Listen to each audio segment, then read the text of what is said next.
والصلاة والسلام على أشرف المرسلين وآل كل وصحابة أجمعين أما بعد.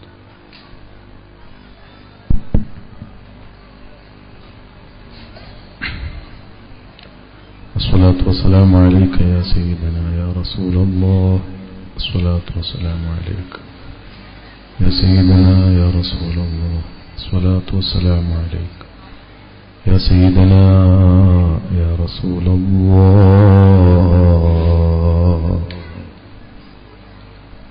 يا رب بالمصطفى بلغ مقاصدنا واغفر لنا ما مضى يا واسع الكرم.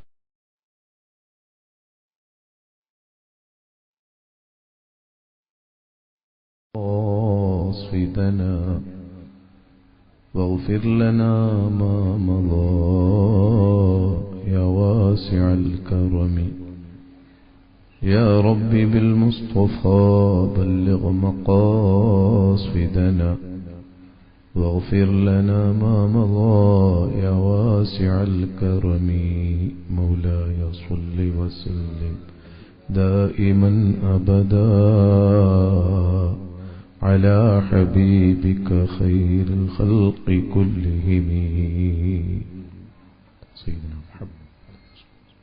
ഏറ്റവും ബഹുമാനം നിറഞ്ഞ സയ്യിദ് അവറുകൾ, മറ്റു ആലിമീങ്ങൾ, മുതഅല്ലിമീങ്ങൾ, കാരണവന്മാർ, ഉമറാക്കൾ, സഹോദര സഹോദരിമാർ, അല്ലാഹു സാധുക്കളായ നമ്മൾ സംഘടിപ്പിച്ച ഈ വലിയ സദസ്സ് സ്വീകരിക്കുമാറാവട്ടെ. ഹബീബായ റസൂലുള്ളാഹി സ്വല്ലല്ലാഹു അലൈഹി വസല്ലമ തങ്ങളുമായി ബന്ധപ്പെട്ട എന്തും വലുതാണ്. അല്ലാഹു നമ്മിൽ നിന്ന് ഖബൂൽ ചെയ്യുമാറാവട്ടെ. അല്ലാഹു നമ്മിൽ നിന്ന് ഖബൂൽ ചെയ്യുമാറാവട്ടെ. അവിടുത്തെ പൊരുത്തമുള്ള സദസ്സാക്കി ഖബൂൽ ചെയ്യട്ടെ. നമ്മുടെ വിഷമങ്ങൾ അല്ലാഹു ഈ സദസ്സിന്റെ ബർക്കത്ത് കൊണ്ട് നീക്കി തരട്ടെ. നമ്മുടെ മനസ്സ് അല്ലാഹു ശുദ്ധിയാക്കി തരട്ടെ. നമ്മളിൽ ഒരുപാട് ആഗ്രഹങ്ങൾ മനസ്സിൽ കൊണ്ട് നടക്കുന്നവരുണ്ട്. ഈ സദസ്സിന്റെ ബർക്കത്ത് കൊണ്ട് അല്ലാഹുവേ, ഞങ്ങൾ ആഗ്രഹങ്ങളൊക്കെ നീ പൂർത്തിയാക്കണേ അല്ലാ. എല്ലാം നീ വീട്ടിത്തരണേ അല്ലാ. ഞങ്ങളെ തഅല്ലുമിൽ, തഅലീമിൽ, ദർസിൽ, തദ്രീസിൽ, ഞങ്ങളെ മറ്റു മേഖലകളിലെല്ലാം നീ ബറക്കത്ത് ചൊരിയണേ അല്ലാ. ഇതെല്ലാം അതിന് കാരണമാക്കണേ അല്ലാ. നബി സല്ലല്ലാഹു അലൈഹി വസല്ലമ തങ്ങളുമായി ബന്ധപ്പെട്ട് സന്തോഷിക്കുന്ന, അവിടുത്തെ വിഷയം പറഞ്ഞ്, അവിടുത്തെ മദ്ഹ് പറഞ്ഞ് അതിൽ ആനന്ദം കാണുന്ന ആളുകളാണ് മുഅ്മിനീങ്ങൾ. അത് ഈമാനിന്റെ ഭാഗവുമാണ്. ഈമാനില്ലാത്തവന് അവിടത്തോട് ബന്ധമില്ല. അവിടത്തോട് ബന്ധമില്ലാത്തവന് ഈമാനില്ല. ഈമാനില്ലാത്തവൻ അവിടുത്തെ മദ്ഹ് പറയാൻ ഇഷ്ടപ്പെടില്ല. അവിടുത്തെ മദ്ഹ് പറയാൻ ആരിഷ്ടപ്പെടുന്നില്ലേ അവൻ യഥാർത്ഥ മുഅ്മിനല്ല. കാരണം സ്നേഹിക്കപ്പെടുന്നവന്റെ മദ്ഹ് ഇഷ്ടപ്പെടാത്തവന് സ്നേഹമില്ലെന്ന് പറയേണ്ടതില്ല. എനിക്കിഷ്ടമാണ്, കണ്ടുകൂടാ. ഇത് രണ്ടും വൈരുദ്ധ്യമാണ്. എനിക്കിഷ്ടമാ, പക്ഷേ അവനെക്കുറിച്ച് കേട്ടുകൂടാ. ഇത് രണ്ടും ഒക്കാറില്ല. പക്ഷേ പ്രവാചക പ്രേമികളാണെന്ന പേരിൽ അവിടുത്തെ നേതൃത്വത്തിന് കീഴിലാണെന്ന് തുറന്നടിച്ചു പറഞ്ഞു നടക്കുന്ന വിഭാഗത്തിന് അവിടുത്തെ മദ്ഹ് കേൾക്കുന്നതും അതിനുവേണ്ടി ജനങ്ങൾ സംഘടിക്കുന്നതും അതിന്റെ പേരിൽ നടക്കുന്ന റാലികളും മറ്റുമൊന്നും ഇഷ്ടപ്പെടുന്നില്ല എന്നത് ലോകത്ത് സത്യവും അസത്യവും, മുഅ്മിനിനെയും മുനാഫിഖിനെയും അല്ലാഹുവിന്റെ പാർട്ടിയെയും അതിനെതിരിൽ പ്രവർത്തിക്കുന്ന ഇബ്ലീസിന്റെ അനുയായികളെയും തിരിച്ചറിയാനുള്ള മാധ്യമമാണ് പ്രവാചക സ്നേഹം. സ്വല്ലല്ലാഹു അലൈക യാ റസൂലല്ലാഹ്. സത്യം സത്യമാക്കി, അസത്യം അസത്യമായി, സത്യം സത്യമായി വേർതിരിച്ച് ലോകത്ത് പ്രകാശവും ഇരുളും പരസ്പരം വകതിരിച്ച് ബോധ്യപ്പെടുത്തി തന്നത്, അതിനുവേണ്ടി അല്ലാഹു പറഞ്ഞുവിട്ട ലോക ഹബീബ് സ്വല്ലല്ലാഹു അലൈഹി വസല്ലം, അവിടത്തോടുള്ള ബന്ധം ആർക്കാണുള്ളത്? അവിടത്തോടുള്ള സ്നേഹം ആരാ കൊണ്ട് നടക്കുന്നത്? അവിടത്തെ ആരാ മറക്കുന്നത്? അവിടത്തെ ഓർമ്മയില്ലാതെ അവിടത്തെ കേൾക്കുമ്പോൾ വിഷമിക്കുന്നവരാരാ? ഇതാണ് സത്യവും അസത്യവും, നന്മയും തിന്മയും, സ്വർഗത്തിലേക്ക് പോകുന്നവരും നരകാവകാശികളും. ഇവരെ രണ്ടുപേരെ വേർതിരിച്ചറിയാൻ ഏറ്റവും വലിയ വഴിയാണ്, പ്രകടമായ വഴിയാണിത്. സത്യത്തിൽ ഖുർആൻ തിരിഞ്ഞ ശേഷം, ഹദീസ് മനസ്സിലായ ശേഷം, അറബിയെല്ലാം പഠിച്ചു കഴിഞ്ഞ ശേഷം മാത്രമേ സത്യത്തെ സത്യമായി, അസത്യത്തെ അസത്യമായി തിരിച്ചറിയൂ എങ്കിൽ ഈ ഇരിക്കുന്ന നമുക്കൊന്നും തൽക്കാലം അതിന് കഴിയില്ല. കാരണം അത്ര കണ്ട് പഠിച്ചു തീരുന്നതിന് മുമ്പ് എത്രയോ ആളുകൾ മരണപ്പെട്ടുപോയി. അവരെങ്ങനെ സത്യത്തെ തിരിച്ചറിഞ്ഞു? അവരസത്യം അതാണ്, സത്യം ഇതാണ്, ഉൾക്കൊള്ളേണ്ടത് ഇതാണ്, വർജിക്കേണ്ടത് അതാണെന്നത് അവരെങ്ങനെ തിരിച്ചറിഞ്ഞു? എങ്ങനെ ജീവിച്ചു? സത്യം തിരിച്ചറിയാൻ പകൽ വെളിച്ചം പോലെ വ്യക്തമായ ഈ യാഥാർത്ഥ്യം പൊതുജനങ്ങളുടെ മുമ്പിൽ പരസ്യമാണ്. തിരിച്ചറിയാൻ വേറെ ഒരുപാട് പ്രയാസപ്പെടേണ്ടതില്ല. ഹബീബായ നബി സല്ലല്ലാഹു അലൈഹി വസല്ലമ തങ്ങളോട് ഒരു മുസ്ലിമിന് ബന്ധമുണ്ടാകണമെന്നത് മുസ്ലിം നാമധാരികൾ മുഴുവൻ സമ്മതിച്ചതാണ്. ആ നേതാവിനോട് സ്നേഹമുണ്ടാകണമെന്നതിലും മുസ്ലിം നാമധാരികൾക്ക് തർക്കമില്ല. കാരണം അതൊരു ബോറ. എന്റെ നേതാവാണ്, സ്നേഹിക്കണ്ട എന്നാരും പറയില്ല. അതുകൊണ്ട് തന്നെ ഭാഷ ഭംഗിയാക്കി സമൂഹത്തിൽ പ്രചരണ രംഗത്തിറങ്ങിയ ഏതൊരാളും ഈ നേതാവ് വലുതാണെന്നും അതിനെ സ്വീകരിക്കണമെന്നും പറയും. ബാഹ്യമായി അതവർ പറഞ്ഞുകൊണ്ടിരിക്കും, ഉറപ്പാ. ആ നേതൃത്വത്തിന് കീഴിൽ മുന്നോട്ടു പോകുന്ന ഈ വിഭാഗങ്ങളെ മുഴുവനും മുന്നിൽ കാണുന്ന ഒരു സാധാരണക്കാരനെ സംബന്ധിച്ചിടത്തോളം യഥാർത്ഥത്തിൽ ആരാണ് ആ നേതൃത്വത്തെ സ്നേഹിക്കുന്നത്? യഥാർത്ഥത്തിൽ ആരാണ് ആ നേതാവിന്റെ പിന്നിൽ അണിനിരന്നത് എന്ന് തിരിച്ചറിയാൻ ഏറ്റവും വലിയ ഉദാഹരണമാണ് റബീഉൽ അവ്വൽ. ഈ മാസം വരലോടുകൂടി സാധാരണ മാസങ്ങൾ റമളാൻ വരുന്നു, നമുക്കിടയിൽ ഒരു മാറ്റമുണ്ടാകാറുണ്ട്. റമളാൻ അന്ന് സൂര്യൻ ഉദിക്കുന്നത്, അതിന്റെ മുമ്പുദിച്ച സൂര്യനാ അന്ന് ഉദിച്ചത്, അത് കഴിഞ്ഞുദിക്കുന്ന സൂര്യനാ അന്നുദിച്ചത്. അന്നത്തെ സൂര്യൻ എന്താണ് പ്രത്യേകത? പകലും രാത്രിയും അതിനു മുമ്പും ഉണ്ടായിട്ടുണ്ട്. ഗാലക്സികൾക്ക് മാറ്റമില്ല, സൂര്യനോ ചന്ദ്രനോ മാറ്റങ്ങളില്ല. റമളാനിനെന്ത് പവറാ ഉള്ളത്? അതൊരു സമയമാ. ചന്ദ്രന്റെ കറക്കത്തിനനുസരിച്ച് നാം തീരുമാനിച്ചതാണ് സമയം, അതാണ് കാലം. ആ കാലത്തിൽ ഒരു പ്രത്യേക സമയത്തിന് എന്തിന് പവർ, എന്തിന് ബഹുമതി? റമളാൻ വരുന്നത് നാം എങ്ങനെ അറിഞ്ഞു? അന്ന് നമ്മുടെ ഹൃദയത്തിന് മാറ്റം എങ്ങനെ ഉണ്ടായി? എന്താണ് ലൈലത്തുൽ ഖദ്റിന് മഹത്വം ലഭിക്കാൻ കാരണം? എന്താണ് ആഴ്ചകളുടെ കൂട്ടത്തിൽ വെള്ളിയാഴ്ചക്കൊരു പവർ? മറ്റുള്ള ദിവസത്തിൽ ഉദിക്കുന്ന സൂര്യനല്ലേ അന്ന് ഉദിച്ചത്? എന്താണ് വെള്ളിയാഴ്ചയാകുമ്പോൾ മനസ്സിനൊക്കെ ഒരു മാറ്റം? മുഅ്മിനീങ്ങൾ മുഴുവനും മാറുന്നു, പുരുഷന്മാർ മുഴുവനും ഒരുങ്ങി പള്ളിയിലേക്ക് പുറപ്പെടുന്നു. എല്ലാവരും ഒരു സമയത്ത് ഒരു സ്ഥലത്ത് ഒരുമിച്ചുകൂടി ഒരു ഇമാമിന്റെ കീഴിൽ നിസ്കാരവും ഖുത്ബയും നിർവഹിക്കുന്നു. എന്താണ് ആ ദിവസത്തിന്റെ പവർ? ടൈമിന് പറ്റിയ പവറുണ്ട്. സമയങ്ങൾക്ക് മറ്റു സമയങ്ങൾ എല്ലാ സമയവും ഒരുപോലെയല്ല. ഇത് ഓരോ സമയത്തോട് ബന്ധപ്പെട്ട് നമ്മുടെ മനസ്സിൽ വരുന്നത് ഞാൻ പെട്ടെന്ന് അവസാനിപ്പിക്കും. കാരണം ഇവിടെ പല പരിപാടികളും നടക്കേണ്ടതാണ്. ഓരോ ദിവസവും ഇന്ന് നമ്മുടെ മദ്രസയിൽ പഠിക്കുന്ന കുട്ടികളുടെ മനസ്സിൽ നേരം വെളുത്ത് എഴുന്നേൽക്കുന്ന സമയത്ത് ഇന്നലെ എഴുന്നേൽക്കുമ്പോൾ ഉണ്ടായ മനസ്സല്ല ഇന്ന് എഴുന്നേറ്റപ്പോ കുട്ടിക്കുണ്ടായത്. ഇന്ന് എഴുന്നേൽക്കുമ്പോൾ കുട്ടിക്ക് വലിയൊരു ആനന്ദമുണ്ട്, വലിയൊരു സന്തോഷമുണ്ട്. അതെന്താ? ഇന്നലത്തെ പോലെയല്ല. ഇന്ന് മദ്രസയിൽ പോകേണ്ട ആവശ്യമില്ല. ഇന്ന് ആഘോഷമാണ്, ഇന്ന് സന്തോഷമാണ്, ഇന്ന് പരിപാടിയുള്ള ദിവസമാണ്. ഇന്നലെ സൂര്യൻ ഉദിച്ചതുപോലെയല്ല അവനെ സംബന്ധിച്ചിടത്തോളം ഇന്നത്തെ ഉദയം, ഇന്നത്തെ പ്രഭാതം ഇന്നലത്തെ പ്രഭാതമല്ല. അവന്റെ ഹൃദയത്തിന് മാറ്റമുണ്ട്. കല്യാണത്തിന്റെ അന്ന് പുതിയ പിള നേരം വെളുത്ത് എഴുന്നേൽക്കുന്നത് അതിന്റെ മുമ്പുള്ള ദിവസത്തെ പ്രഭാതമല്ല, അന്നത്തെ പ്രഭാതം. കാരണം ഇന്നെന്റെ കല്യാണമാണ്. പുതിവെണ്ണിന് മാറ്റമുണ്ട്. ആ വീട്ടുകാർക്ക് മുഴുവനും വ്യത്യാസമുണ്ട്. എലക്ഷൻ നടക്കുമ്പോ ഇലക്ഷന്റെ അന്ന് സാധാരണ ദിവസത്തെ പോലെയല്ല അന്നത്തെ ദിവസം. റിസൾട്ട് അറിയുമ്പോ സാധാരണ ദിവസത്തെ പോലെയല്ല അന്നത്തെ ദിവസം. അന്ന് ബേജാറിന്റെ ദിവസമാണ്. കാരണം പുടുത്തല്ല, എന്തും സംഭവിക്കാം. കാലത്തിന് മാറ്റമില്ല. പക്ഷേ ആ കാലത്ത് സംഭവിക്കുന്ന സംഭവങ്ങളെ കൊണ്ട് ബുദ്ധിയുള്ള മനുഷ്യന്റെ മനസ്സിന് മാറ്റമുണ്ട്. കാലത്തിന് വ്യത്യാസമില്ല, സൂര്യന് മാറ്റമില്ല, ചന്ദ്രന് മാറ്റമില്ല, ഉദയങ്ങൾക്ക് വ്യത്യാസം വരുന്നില്ല. കാലത്തെ ചീത്ത പറയുന്നതിൽ അർത്ഥവും ഇല്ല.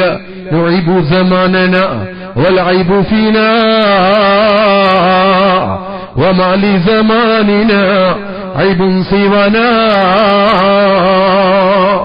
ഇമാം ശാഫഈ തങ്ങൾ പറഞ്ഞു, നമ്മൾ പറയുന്നത് കാലത്തെക്കുറിച്ചാണ്. അക്കാലം മോശമാണ്, ഈ കാലം ശരിയല്ല. അക്കാലത്തിന് പവറുണ്ട്, ഈ കാലത്തിന് പവറില്ല. ഈ കാലത്തെക്കുറിച്ച് നമ്മൾ പറയുന്നത് യഥാർത്ഥത്തിൽ എന്താണ്? ഓരോ കാലവും ഓരോ സംഭവവുമായി ബന്ധപ്പെട്ടതാണ്. ഓരോ സംഭവത്തിനും ഓരോ കാലത്തോട് ബന്ധമുണ്ട്. ഓരോ സംഭവവും ഓരോ സമയത്തോട് ബന്ധപ്പെട്ടതാണ്. ഓരോ സംഗതിയും ഒരു സ്ഥലവുമായി ബന്ധമുണ്ട്. ഇസ്ലാമിന്റെ ആരാധന കർമ്മങ്ങളിലേക്ക് ഓരോന്നിലേക്കും കണ്ണോടിച്ചു കഴിഞ്ഞാൽ സ്ഥലത്തോട് ബന്ധപ്പെട്ട ആരാധന നടക്കുന്നത്. നിസ്കരിക്കാൻ പള്ളിയിൽ വരുന്നത് അല്ലാഹു പള്ളിയിലുള്ളതുകൊണ്ടാണെന്ന് ഒരു മുഅ്മിനും വിശ്വസിച്ചിട്ടില്ല. കഅബയെ ഹജ്ജിന് വേണ്ടി തവാഫിന് വേണ്ടി കഅബയിലേക്ക് പോകുന്നത് കഅബ റബ്ബാണെന്ന് വിശ്വസിച്ചതുകൊണ്ടല്ല. സഫാ മർവയുടെ ഇടയിൽ ഓടുന്നത് അത് റബ്ബാണെന്നോ അതിന്റെ ഇടയിൽ റബ്ബുണ്ടെന്നോ വിശ്വസിച്ചതുകൊണ്ടല്ല. ഹജറുൽ അസ്വദ് മുത്തുന്നത് ഇത് റബ്ബിന്റെ കല്ലാണ്, ദൈവം ഇറങ്ങിയിരിക്കുന്ന കല്ലാണെന്ന് വിശ്വസിച്ചിട്ടല്ല. ആരെങ്കിലും അങ്ങനെ വിശ്വസിച്ച് ഏതെങ്കിലും കല്ലിന്റെ പിറകിൽ പോയെങ്കിൽ, ഏതെങ്കിലും അമ്പലത്തിൽ സുജൂദ് ചെയ്തെങ്കിൽ അത് ഇസ്ലാമുമായി ബന്ധവും ഇല്ല, അത് തൗഹീദിന്റെ മാർഗവും അല്ല. മറിച്ച് അതിൽ നിന്ന് പുറകോട്ട് പോന്ന്, അതിൽ നിന്ന് പിരിഞ്ഞുപോന്ന് ഹക്കായ തൗഹീദിൽ ലയിച്ച ശേഷവും അവർ കല്ലിനോട് ബന്ധപ്പെടുന്നു, അവർ കല്ലിന്റെ ചുറ്റും നടക്കുന്നു, അവരൊരു സ്ഥലത്തോട് പ്രത്യേക ബന്ധം കാണിക്കുന്നു, സമയത്തെ പ്രത്യേകം ആദരിക്കുന്നു. പടച്ച റബ്ബിനല്ലാതെ ഒന്നിനും കഴിയില്ലെങ്കിൽ വെള്ളിയാഴ്ചക്ക് എന്താണ് പ്രത്യേകതയുള്ളത്? പടച്ച റബ്ബ് പടച്ചതല്ലേ ശനിയാഴ്ച, അത് തന്നെയല്ലേ വ്യാഴാഴ്ച? എന്താണ് വെള്ളിയാഴ്ചക്ക് വ്യത്യാസം? റമളാനിന് എന്താ ഇത്ര പ്രത്യേകത? കഅബക്കെന്താ ഇത്ര പവറുള്ളത്? സഫാ മർവക്കെന്താ പവർ? ഹജറുൽ അസ്വദിന് എന്താ പവർ? സംസമിനെന്താ ഇത്ര പവർ? ഓരോ പവറിനും പിന്നിൽ വലിയ ഹൃദയങ്ങൾക്ക് ബന്ധമുണ്ട്. വലിയ ആരിഫീങ്ങൾക്ക്, ഔലിയാക്കൾക്ക്, വലിയ അമ്പിയാക്കൾക്ക് ബന്ധമുണ്ട്. അല്ലാഹുവുമായി ലോകത്തേറ്റവും ബന്ധപ്പെട്ട് കിടക്കുന്നത് ഖുലൂബുൽ ആരിഫീൻ, ഹൃദയമുള്ളവർ ഏറ്റവും പവർ. വലഖദ് കറംനാ ബനീ ആദം. സൃഷ്ടികളിൽ മനുഷ്യർക്ക് പവറുണ്ട്. ആ മനുഷ്യരിൽ ഏറ്റവും പവർ ലോകത്തിന്റെ നേതാവ് മുഹമ്മദ് മുസ്തഫ സ്വല്ലല്ലാഹു അലൈഹി വസല്ലം. ഏറ്റവും പവറുള്ള അമ്പിയാക്കളിൽ ഏറ്റവും വലിയവരാണ് അവിടുന്ന്. അതുകൊണ്ടാണ് ഞാൻ പറഞ്ഞത്, ഓരോ സമയത്ത് ഓരോന്ന് നടക്കും. ഓരോ ആളുമായി ബന്ധപ്പെട്ട ദിവസങ്ങളിൽ പ്രത്യേകതയുണ്ട്. അത് നമ്മുടെ ഹൃദയത്തിൽ പ്രത്യേക മാറ്റങ്ങൾക്ക് കാരണമാണ്. അതുകൊണ്ടാണ് ഇസ്ലാമിന്റെ കർമ്മങ്ങൾ വരെ രൂപപ്പെട്ട് കിടക്കുന്നത്. മഹാനായ ഇസ്മായിൽ അലൈഹിസ്സലാമിന്റെ കാലടി കൊണ്ട് കാലടിച്ചതിന്റെ പേരിൽ സംസം പുറത്തു വന്നെങ്കിൽ അഫ്ളലുൽ മിയാഇ മഉൻ ഖദ് നബഅ മിൻ ബൈന സാബിഇൻ നബിയിൽ മുത്തബഅ യലീഹി മാഉ സംസം ഫൽകൗസറ ഫനൈലു മിസ്റ ثم ബഖി അൻഹറു. ആദ്യത്തെ പവറുള്ളത് ഏത് വെള്ളത്തിനാണ്? മുഹമ്മദ് മുസ്തഫ സല്ലല്ലാഹു അലൈഹി വസല്ലമ തങ്ങളുടെ കയ്യിൽ നിന്ന് നിർഗളിച്ച വെള്ളത്തിനാ പവർ. വെള്ളത്തിനൊക്കെ എന്താ പവർ? എല്ലാ വെള്ളവും സമല്ലേ? എല്ലാം അല്ലാഹു സൃഷ്ടിച്ച സൃഷ്ടിയല്ലേ? പക്ഷേ ഈ സൃഷ്ടി ഏറ്റവും വലിയ സൃഷ്ടിയുമായി ബന്ധപ്പെട്ട സൃഷ്ടിയാണ്. ഈ സൃഷ്ടി, ഈ സ്ഥലം ഏറ്റവും വലിയ സൃഷ്ടിയോട് ബന്ധപ്പെട്ട സ്ഥലമാണ്. ഈ കാലം ഏറ്റവും വലിയ സൃഷ്ടിയോട് ബന്ധപ്പെട്ട കാലമാ. ഓരോന്നും വലിയവനോട് ബന്ധപ്പെടുമ്പോഴാ വലുതാകുന്നത്, വലിയവൻ വലുതാക്കുമ്പോഴാ വലുതാകുന്നത്. വമൻ യുഅള്ളിം ശആഇറല്ലാഹ് ഫഇന്നഹാ മിൻ തഖ്വൽ ഖുലൂബ്. അല്ലാഹുവുമായി ബന്ധമുള്ളതിനാ വലുപ്പമുള്ളത്. അല്ലാഹുവിനോട് ഏറ്റവും ബന്ധമുള്ള, അല്ലാഹു അല്ലാത്തതിൽ നിന്ന് അല്ലാഹുവിനോട് ഏറ്റവും ബന്ധമുള്ളത് മുഹമ്മദ് മുസ്തഫ സല്ലല്ലാഹു അലൈഹി വസല്ലമ തങ്ങൾക്കാണ്. പടച്ച റബ്ബിനല്ലാതെ ഒന്നിനും കഴിയില്ലെന്നും അവനല്ലാതെ ഒന്നും ചെയ്യില്ലെന്നും വിശ്വസിക്കുന്നവൻ, അല്ലാഹു അല്ലാത്ത ഒരു ലോകത്തേക്കും തിരിഞ്ഞു നോക്കാൻ പാടില്ലെന്ന് പറയുന്നവൻ, ഉമ്മയുണ്ട് ഉപ്പയുണ്ടവന്, അവന് ഉസ്താദുണ്ട്, മാഷുണ്ട്, ടീച്ചറുണ്ട്, അവന് സ്കൂളുകളുണ്ട്, മദ്രസകളുണ്ട്, അവൻ പള്ളിയുണ്ട്, കഅബയുണ്ട്, അവന് ബന്ധങ്ങളുണ്ട്, അവന് ഹോസ്പിറ്റലുകളുണ്ട്, ഡോക്ടറുണ്ട്, മരുന്നുണ്ട്, ഈ വെള്ളവുമുണ്ട്, ഭക്ഷണമുണ്ട്, വായുണ്ട്, ഇതെല്ലാം അനുഭവിക്കുന്നവനാ. എല്ലാം റബ്ബാണ്. റബ്ബിനല്ലാതെ ഒന്നിനും കഴിയില്ല. ലാ ഇലാഹ ഇല്ലല്ലാഹ് എന്ന് വിശ്വസിക്കുന്നത്.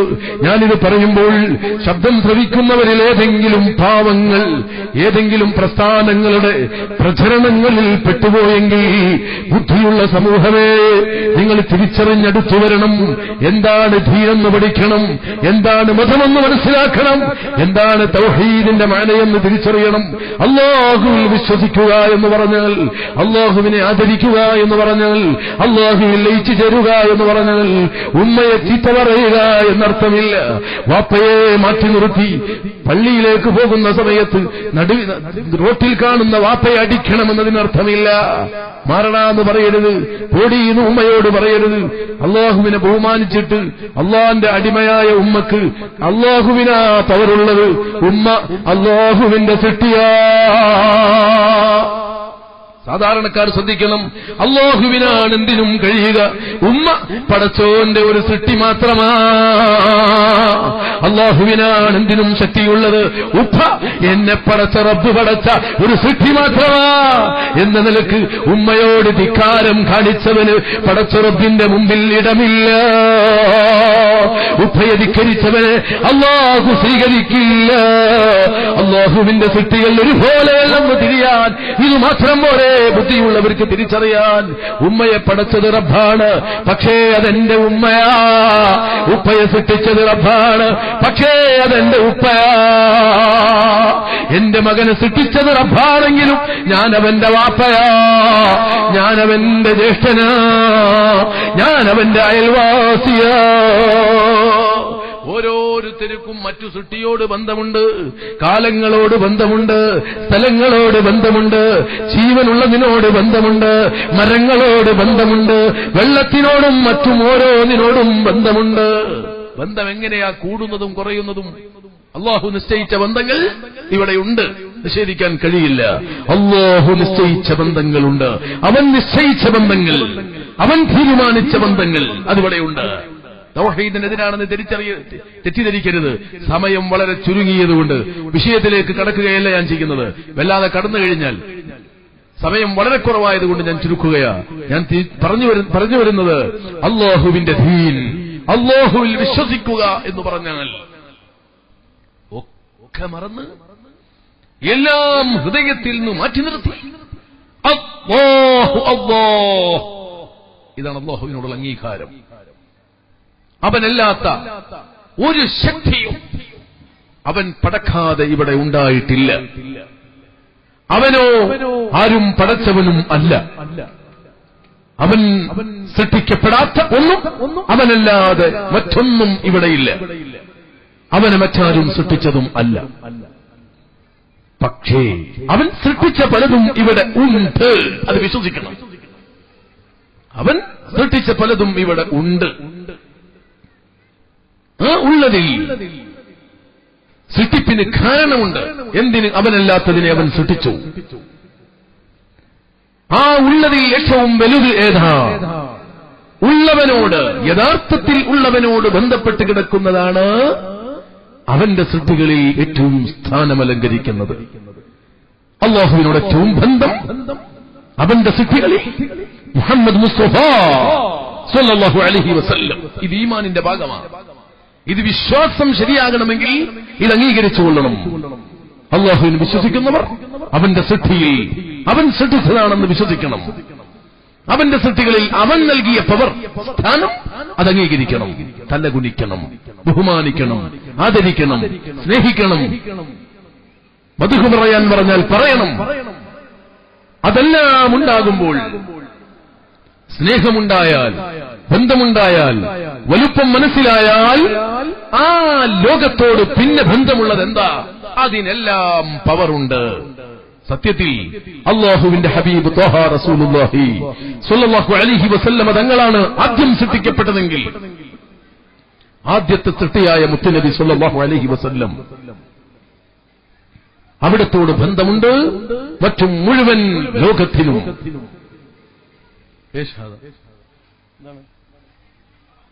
നമ്മളെ നോട്ടീസ് തന്നെ ഞാൻ വിചാരിച്ചു അല്ലേ, പ്രസംഗം കേൾക്കുമ്പോൾ ചിലപ്പോ മറ്റു ആളുകളുണ്ടാവും, ഈ സംശയക്കാരൊക്കെ.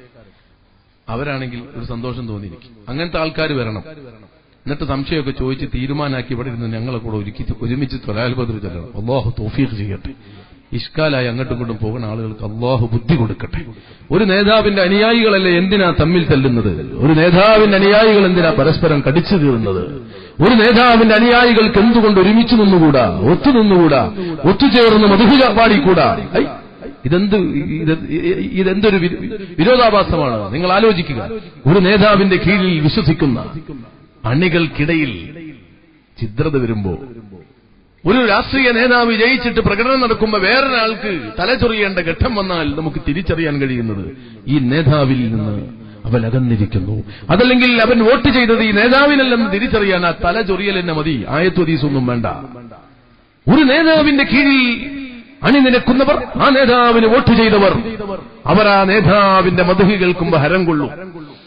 ജയിച്ച് പ്രകടനം നടക്കുമ്പോൾ കൂടെ ഇരിക്കും, മാറി നിൽക്കില്ല. പീഡിയക്കൊലായിലോ മറ്റോ മാറി നിന്ന് ചൊറിയുന്നുണ്ടെങ്കിൽ മനസ്സിലാക്കാം അത് മറ്റാള് വോട്ട് ചെയ്തത് മറ്റാക്കാണ്, ഒരു മറ്റാളാണ്. മോന്ത കണ്ടാ മനസ്സിലാണ്, മോത്ത് നോക്കിയാ ഉണ്ടൊക്കെ അത് മനസ്സിലാവും. ആ മോത്തക്ക് ഇങ്ങനെ നോക്കിയാ മതി, സംഗതി മാറ്റി മറ്റാക്കാ കുത്തിയിരിക്കണത് കണ്ട. അത് തിരിച്ചറിയാൻ വേറെ തെളിവൊന്നും വേണ്ട. ഇതാ ഞാൻ തുടക്കത്തിൽ പറഞ്ഞത്, സത്യവും അസത്യവും തിരിച്ചറിയുന്നത് ഇവന്റെ നേതാവ് ആരാന്ന് മനസ്സിലാക്കാൻ. ഇതിലെന്തോ എഴുതിക്കണം തോന്നുന്നുണ്ട്. ഇത് കഴിഞ്ഞിട്ട് വായിക്കാൻ തന്നതാ. ആ കൊടുക്കുന്ന ആൾക്കാരോടെ ഇത് കഴിഞ്ഞിട്ട് വായിക്കാൻ കൊടുത്തല്ലേ? അത് നിങ്ങൾ പറഞ്ഞിട്ടില്ല കൊടുത്ത സമയത്ത്. ഇത് കഴിഞ്ഞിട്ട് വായിക്കാൻ തന്നതാണ്. അതല്ലെങ്കിൽ വായിച്ചിട്ടാണ് ഞാൻ പ്രസംഗിക്കുക. രണ്ടാലൊന്ന്. അപ്പോ എന്റെ വിഷയം പോയില്ല, ആവശ്യമില്ലാത്തവർ പണിയെടുത്തിട്ട്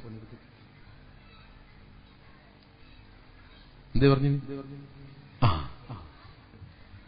ഇത് നോക്കിക്കഴിഞ്ഞാൽ നമുക്ക് സംഗതി തിരിയും.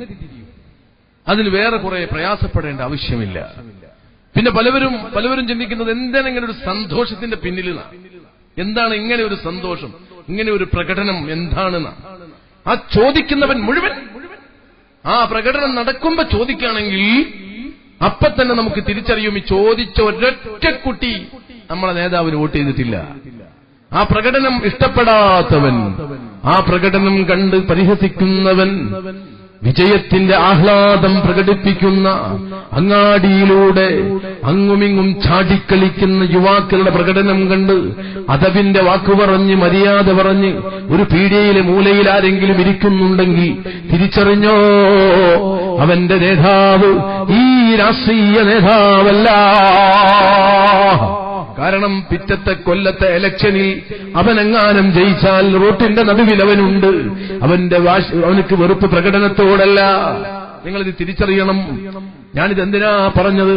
മൗലിദിന്റെ സദസ്സിനെ പരിഹസിക്കുന്നവർ, ഈ റബീഉൽ അവ്വൽ 12 പരിഹസിക്കുന്നവർ, ഈ റബീഉൽ അവ്വൽ മാസം വരുമ്പോ ദുഃഖിക്കുന്നവർക്ക് ദുഃഖം വരുന്നത് റബീഉൽ അവ്വൽ മാസം മാത്രമാണ്.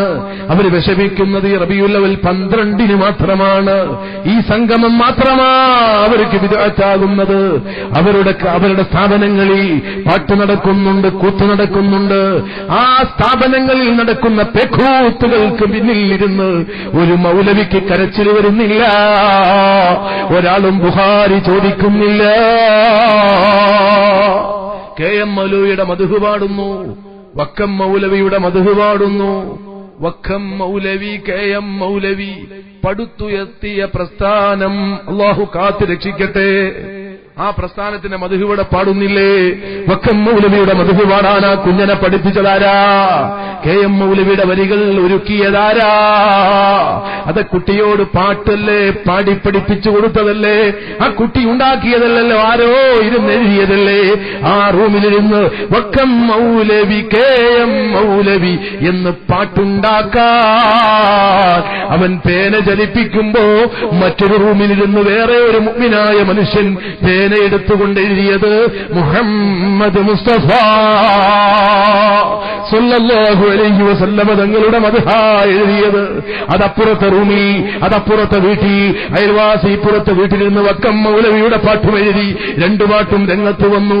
ഒരു പാട്ടൊരു വിഭാഗം മറ്റൊരു വിഭാഗത്തിന് പഠിപ്പിച്ചു, മറ്റേ പാട്ട് മറ്റൊരു വിഭാഗം മറ്റൊരു വിഭാഗത്തിനും പഠിപ്പിച്ചു. രണ്ടു കൂട്ടരും വേദിയിൽ കയറി.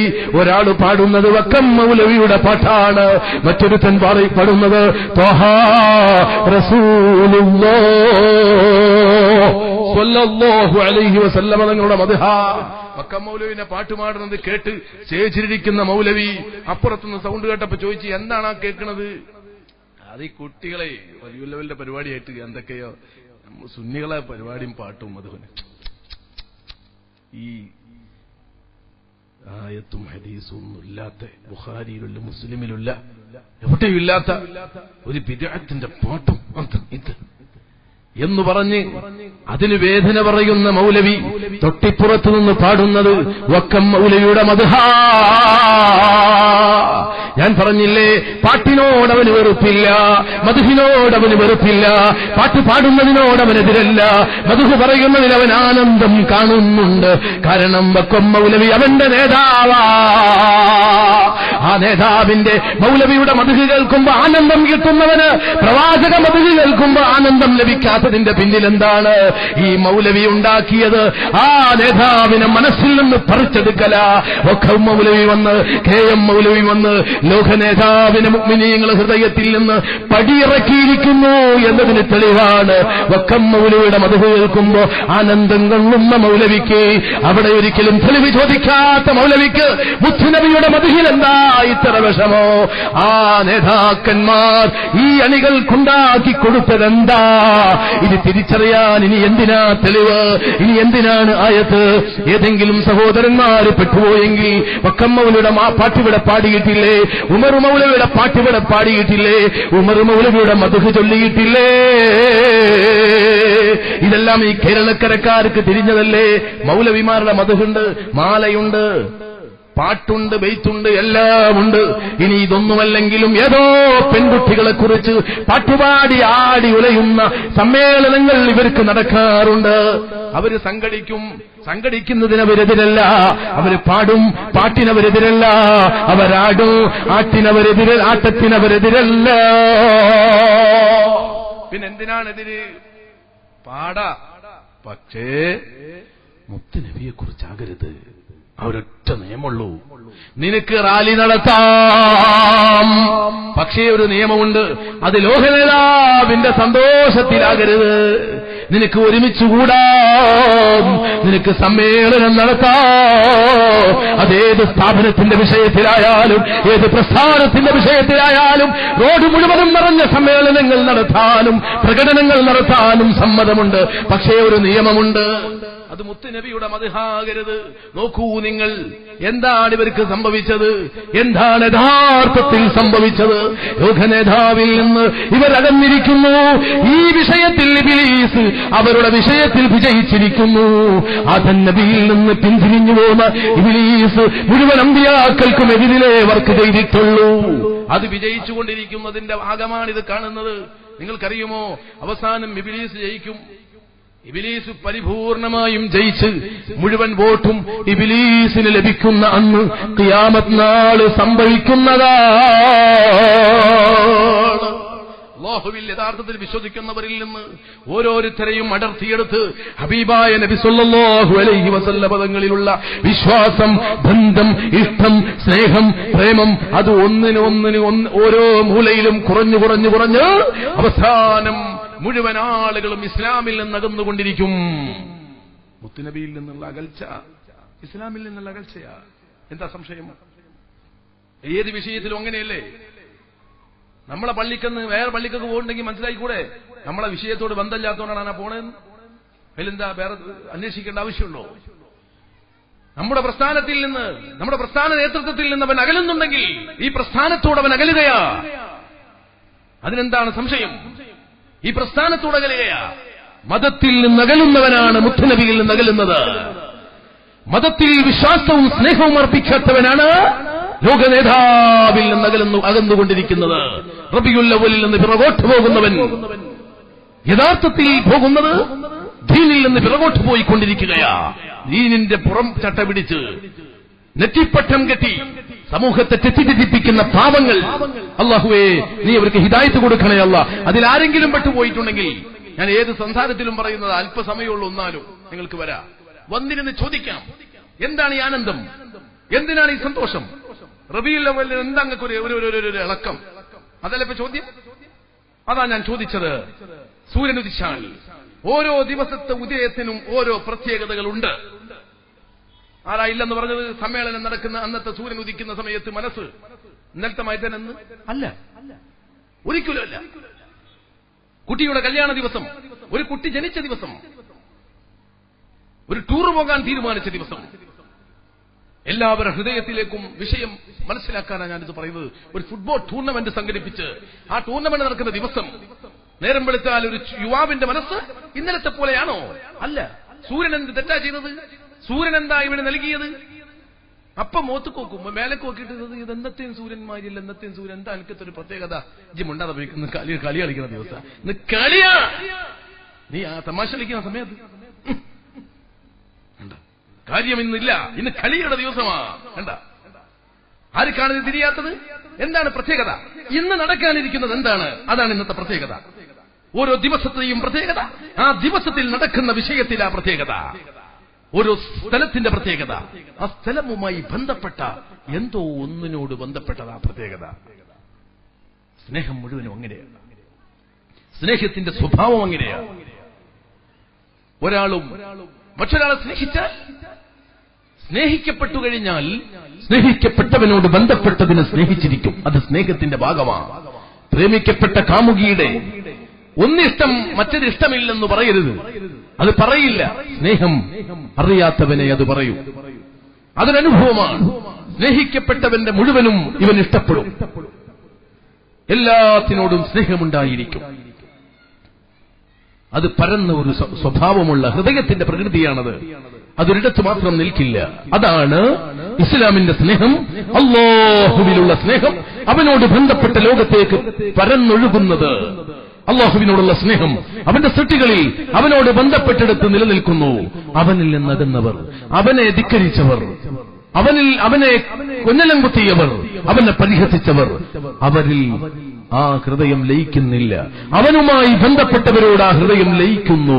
അല്ലാഹുവിന്റെ പ്രേമം, അല്ലാഹുവിനോടുള്ള ഇഷ്ടം, സ്നേഹം, വിശ്വാസം അല്ലാഹുവിനോട് ബന്ധപ്പെട്ടതിലേക്ക് പരന്നൊഴുകുന്നു. ഏതോ ഒരു മൂലയിൽ അതില്ലാതെയായാൽ നമുക്ക് തിരിച്ചറിയാൻ കഴിയും അവിടെ എന്തോ കംപ്ലൈന്റ് വന്നിട്ടുണ്ടെന്ന്, അവിടെ എന്തോ അപകടം വന്നിട്ടുണ്ടെന്ന് തിരിച്ചറിയാൻ ഇത് മനസ്സിലാക്കിയാൽ മതി. ഇവിടെ എന്തോ സംഭവിച്ചെങ്കിൽ അവിടെ എന്തോ സംഭവിച്ചതുകൊണ്ടാ. അത് തിരിച്ചറിയാൻ നമുക്ക് കഴിയണം. പ്രശ്നം വന്നത് എവിടെയാണെന്ന്. ആത്മാവിന് അപകടം വന്നാൽ ജഡത്തിന് മുഴുവനും അപകടമാണ്. ജഡത്തിന് എവിടെയെങ്കിലും പ്രശ്നങ്ങൾ വന്നാൽ, തളർച്ച വന്നാൽ നമ്മൾ മനസ്സിലാക്കുന്നത് ഇതിന്റെ ഉള്ളിലെന്തോ കംപ്ലൈന്റ് സംഭവിച്ചിട്ടുണ്ടെന്ന.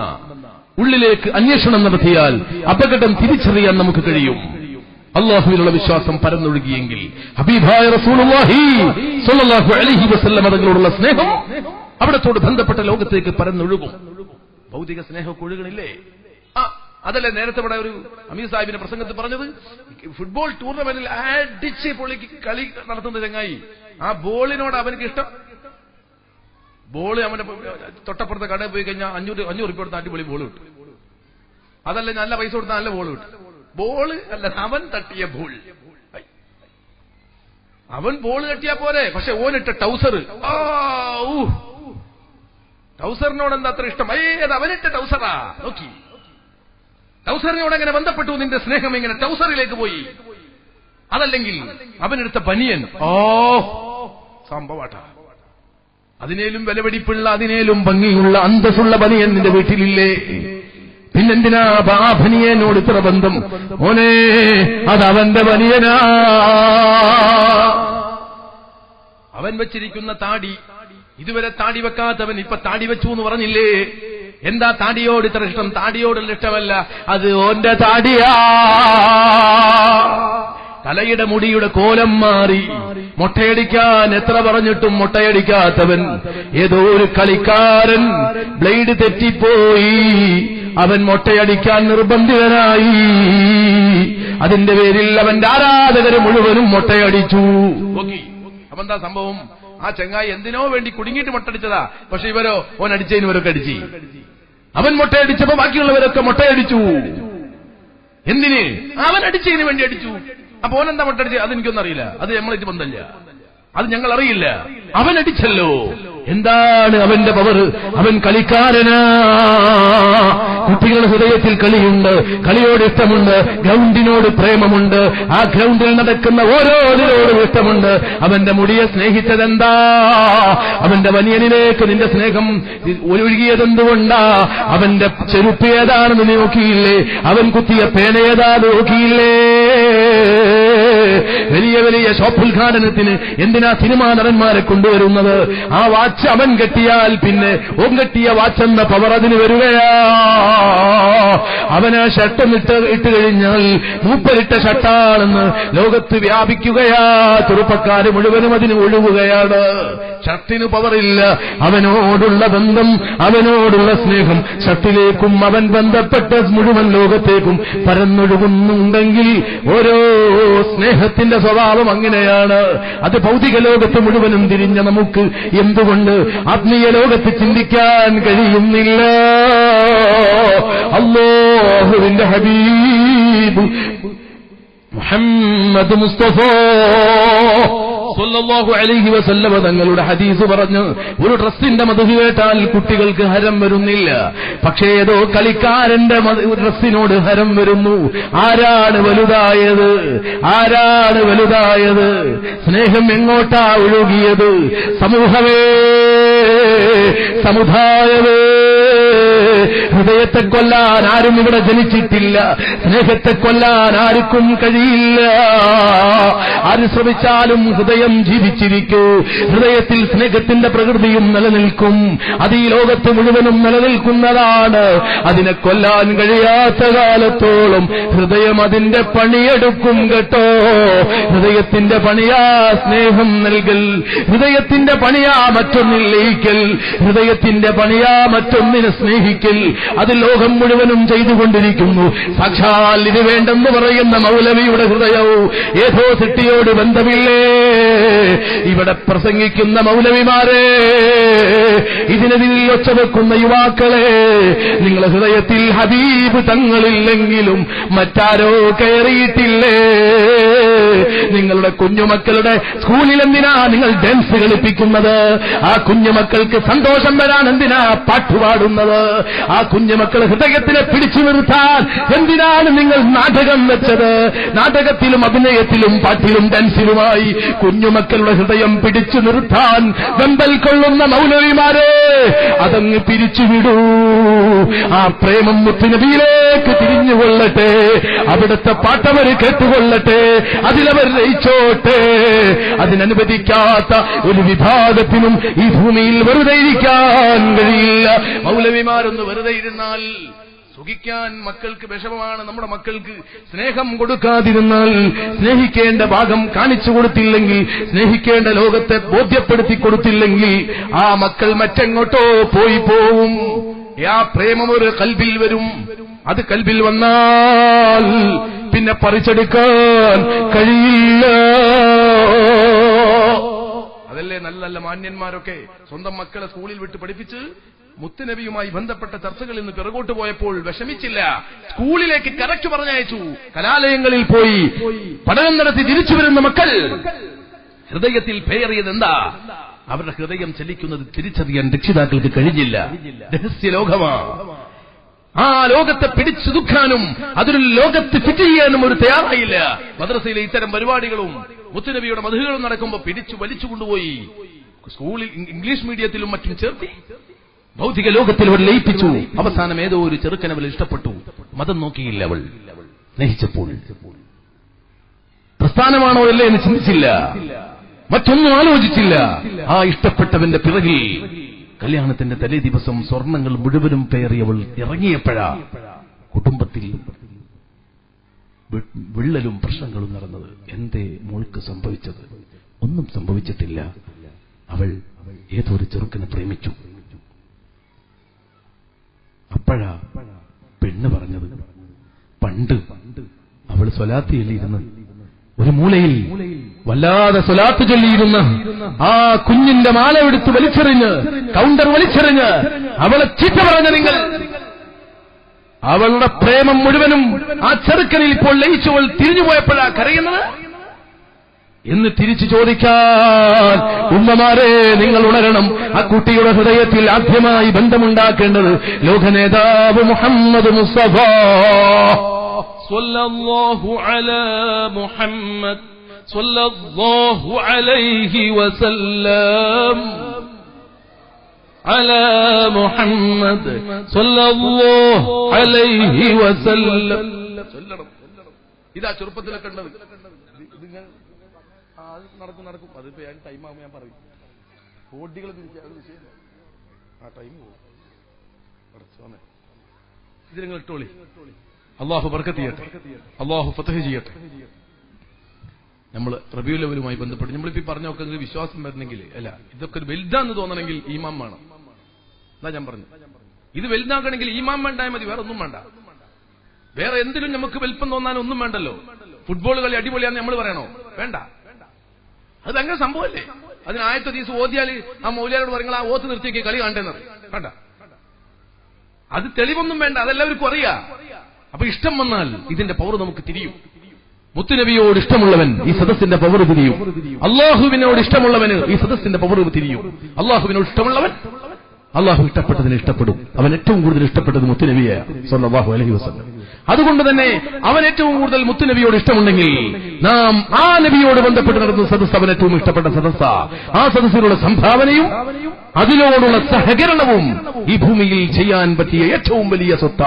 അള്ളാഹു സ്വീകരിക്കട്ടെ. എല്ലാവരും മനസ്സിൽ നല്ല ലക്ഷ്യം വെച്ച് നിങ്ങൾ അതിൽ സംഭാവന ചെയ്യണം. അള്ളാഹു തൗഫീഖ് ചെയ്യട്ടെ. അള്ളാഹു ഖൈറിന് വേണ്ടി എല്ലാ കവാടങ്ങളും നമുക്ക് തുറന്നു തരട്ടെ. സ്നേഹം, ഞാൻ പറഞ്ഞത് നിർത്തുകയാ. സ്നേഹം, ആരെ സ്നേഹിച്ചാലും ആരോട് ബന്ധപ്പെട്ടാലും ആ ബന്ധം മുറിഞ്ഞാൽ മറ്റൊരു ബന്ധം, ഈ ബന്ധമല്ലെങ്കിൽ ആ ബന്ധം. പലരും പറയലുണ്ട് നമ്മളിപ്പോ ഓപ്പ നമ്മളോടൊന്നല്ല ബന്ധം. നമ്മളോടല്ല ബന്ധം, പിന്നെന്താ? പിന്നെ വേറെ ആരോടെ ബന്ധം ഉണ്ടെന്നുള്ള അതിനർത്ഥം.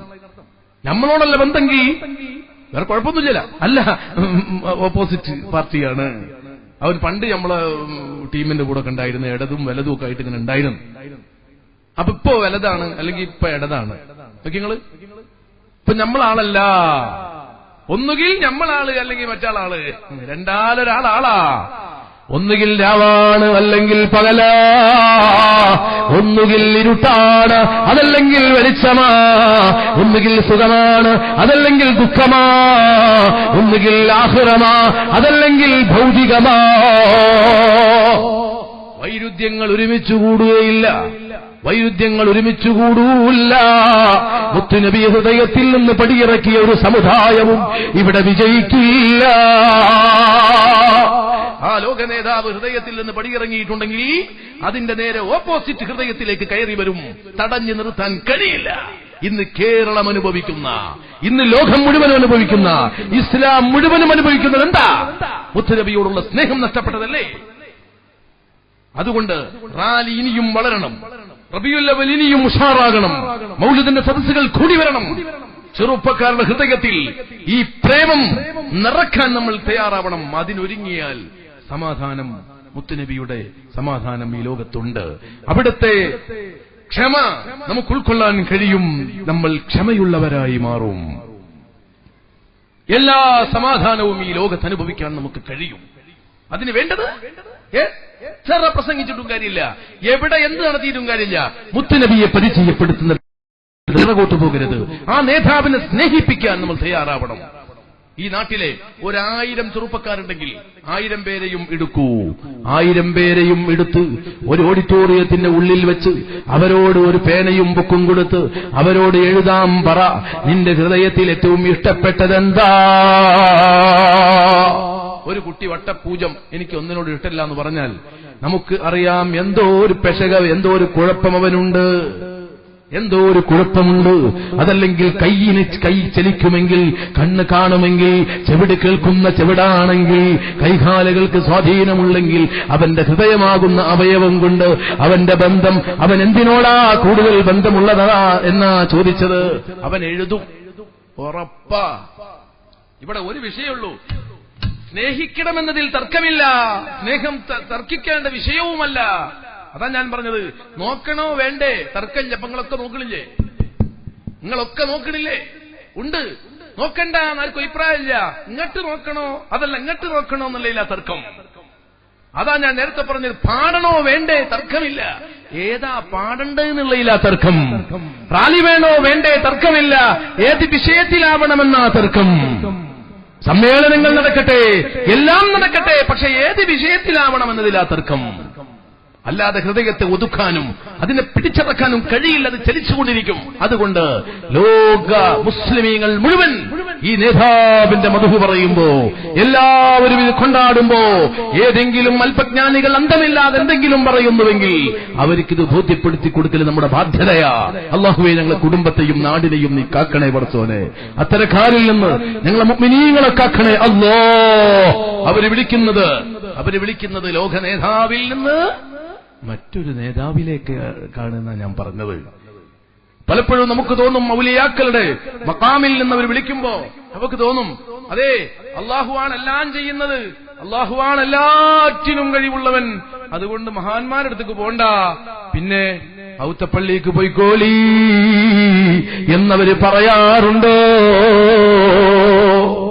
പള്ളിയുടെ ഉള്ളിൽ പോയിരുന്നാൽ നിന്റെ രോഗം മാറുമെന്ന് പറയുന്നുണ്ടോ? പടച്ചറബ്ബാണ് കഴിവുള്ളവനെന്ന പേര് പറഞ്ഞ് ഔലിയാക്കളിൽ നിന്ന് പിറകോട്ട് വലിച്ചവനെ പറഞ്ഞു വിടുന്നത് ഹോസ്പിറ്റലിന്റെ വാതിൽക്കലേക്കല്ലേ അവനെ പറഞ്ഞേക്കുന്നത്. അവിടെ റബ്ബുണ്ടോ? അതിന്റെ ഉള്ളിൽ പടച്ചവൻ കുത്തിരിക്കുന്നുണ്ടോ? ഇതാര് പഠിപ്പിച്ച മതമാണ്?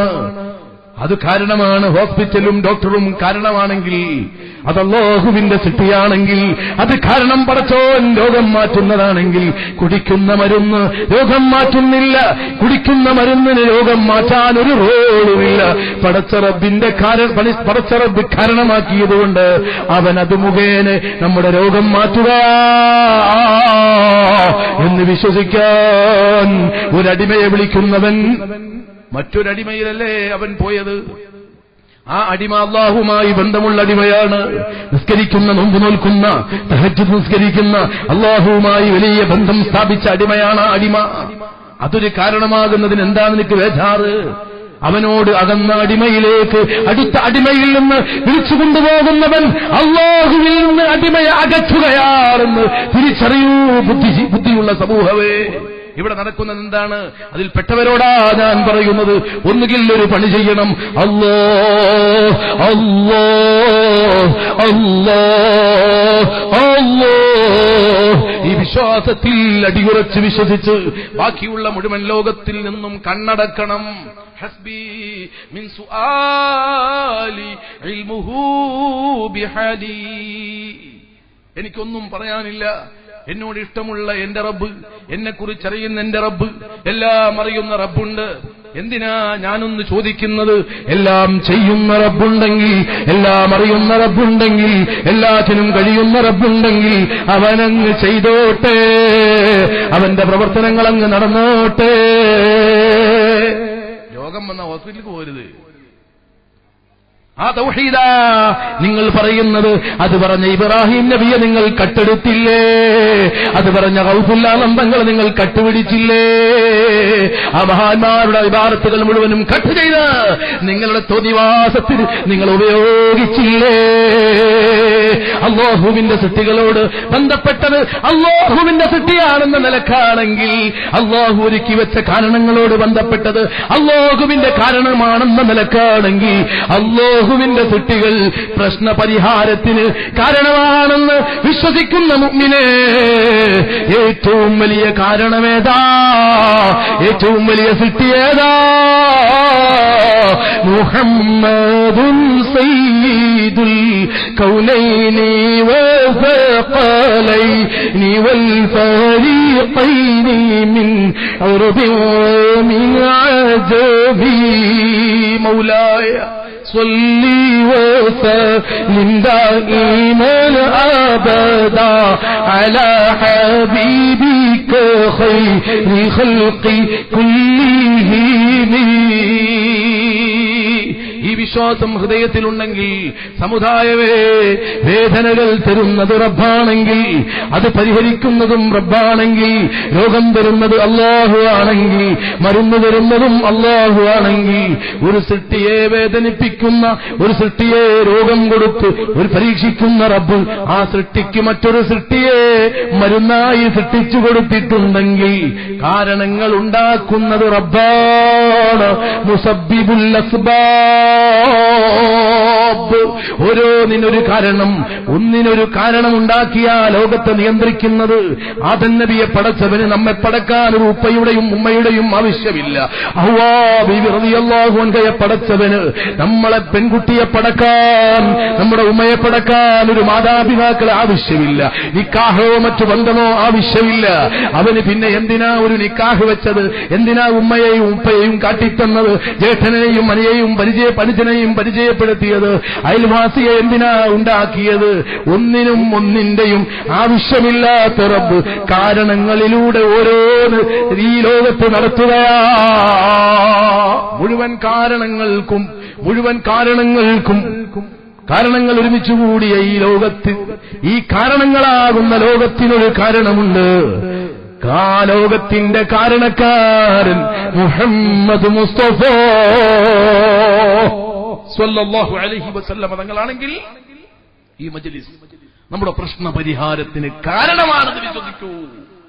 ഈ പ്രസംഗം എന്റെ പ്രശ്ന പരിഹാരത്തിന് കാരണമാ. ഇത് കേൾക്കാൻ ഈ സദസ്സിൽ വന്നിരിക്കുന്ന സമൂഹമേ, ഈ ഇരുത്തം നിങ്ങളെ വിഷമം പരിഹരിക്കാൻ കാരണമാ. പടച്ച റബ്ബ് നിശ്ചയിക്കുന്നതാ. അവൻ ഏറ്റവും ഇഷ്ടപ്പെട്ട കാരണമാണ് ഈ കാരണം. അവൻ ഏറ്റവും ഇഷ്ടപ്പെട്ട കാരണമാ ലോകത്തെ അമ്പിയാക്കന്മാർ. അവൻ ഏറ്റവും ഇഷ്ടപ്പെട്ടവരാ അവന്റെ ഔലിയാക്കൾ. അവനിലേക്ക് പോകുന്നവർ അവൻ ഇഷ്ടപ്പെട്ടവരിലേക്ക് പോകൂ. അവനിൽ ലയിക്കാൻ ആഗ്രഹിക്കുന്നവർ അവൻ സ്നേഹിച്ചവരെ സ്നേഹിക്കൂ. അവനെ ബഹുമാനിക്കുന്നവർ അവൻ ബഹുമാനിച്ചവരെ ബഹുമാനിക്കൂ. വമൻ യുഅള്ളിം ശആഇറല്ലാഹ് ഫഇന്നഹാ മിൻ തഖ്വൽ ഖുലൂബ്. അതാണ് തഖ്വ, അതാണ് ഈമാൻ, അതാണ് മഹബ്ബത്ത്, അതാണ് മുഅ്മിനിന്റെ എല്ലാം. അല്ലാഹു നമ്മുടെ ഖൽബിൽ നിലനിർത്തി തരട്ടെ. ഏതെങ്കിലും നടന്മാരെയോ നടിമാരെയോ നാടകം അനുഭവിക്കുന്നവരോടോ നമുക്കാരോടെങ്കിലും ഏതെങ്കിലും നേതാക്കന്മാരോട് നമ്മുടെ മക്കൾക്ക് പ്രേമമോ ഇഷ്ടമോ വന്നുപോയെങ്കിൽ ആ പ്രേമമൊക്കെ ഹൃദയത്തിൽ നിന്ന് പിടിച്ച് ഇറക്കണം. ഇറക്കുമ്പോ പോലും ചോദിക്കും, ഓളെ ഒഴിവാക്കിയ ആരെ ഞാൻ കെട്ടുക? അതിന് മറുപടി കൂടി കൊടുക്കണം. നിന്റെ ആ ബിസിനസ് ശരിയല്ല. അല്ല ഉസ്താദേ, ഞാനത് ഒഴിവാക്കിയാ പിന്നെ എന്ത് പണിയാ ഞാൻ എടുക്കുക? നീ ആ ഭക്ഷണം കഴിക്കരുത്, പിന്നെ എന്താ ഞാൻ കഴിക്കുക? അത് പറഞ്ഞുകൊടുക്കൂ. ഈ ഭൗതിക പ്രേമത്തിൽ നിന്ന് ഹൃദയം പറിച്ച് ലോകത്തിന്റെ ജഗന്തി എന്താവായ റബ്ബിൽ സ്ഥാപിക്കണോ, ആ റബ്ബുമായി ബന്ധപ്പെട്ട ലോക നേതാവിൽ സ്ഥാപിക്കണോ. അതിനാ മക്കൾക്ക് മദ്ഹ് പാടിക്കൊടുക്കൂ, മദ്ഹ് പറഞ്ഞുകൊടുക്കൂ. ഭൗതിക ലോകത്തെ പ്രേമിച്ചവർ ഇവിടെ നടത്തുന്ന ഓരോന്നിന്റെ പിന്നിലും അവരുടെ പ്രേമമാണെങ്കിൽ മകളുടെ കല്യാണ സദ്യകൾ എത്ര ഉഷാറാണ്, മകളുടെ കല്യാണ സദസ്സുകൾ എത്ര പവറുള്ളതാ.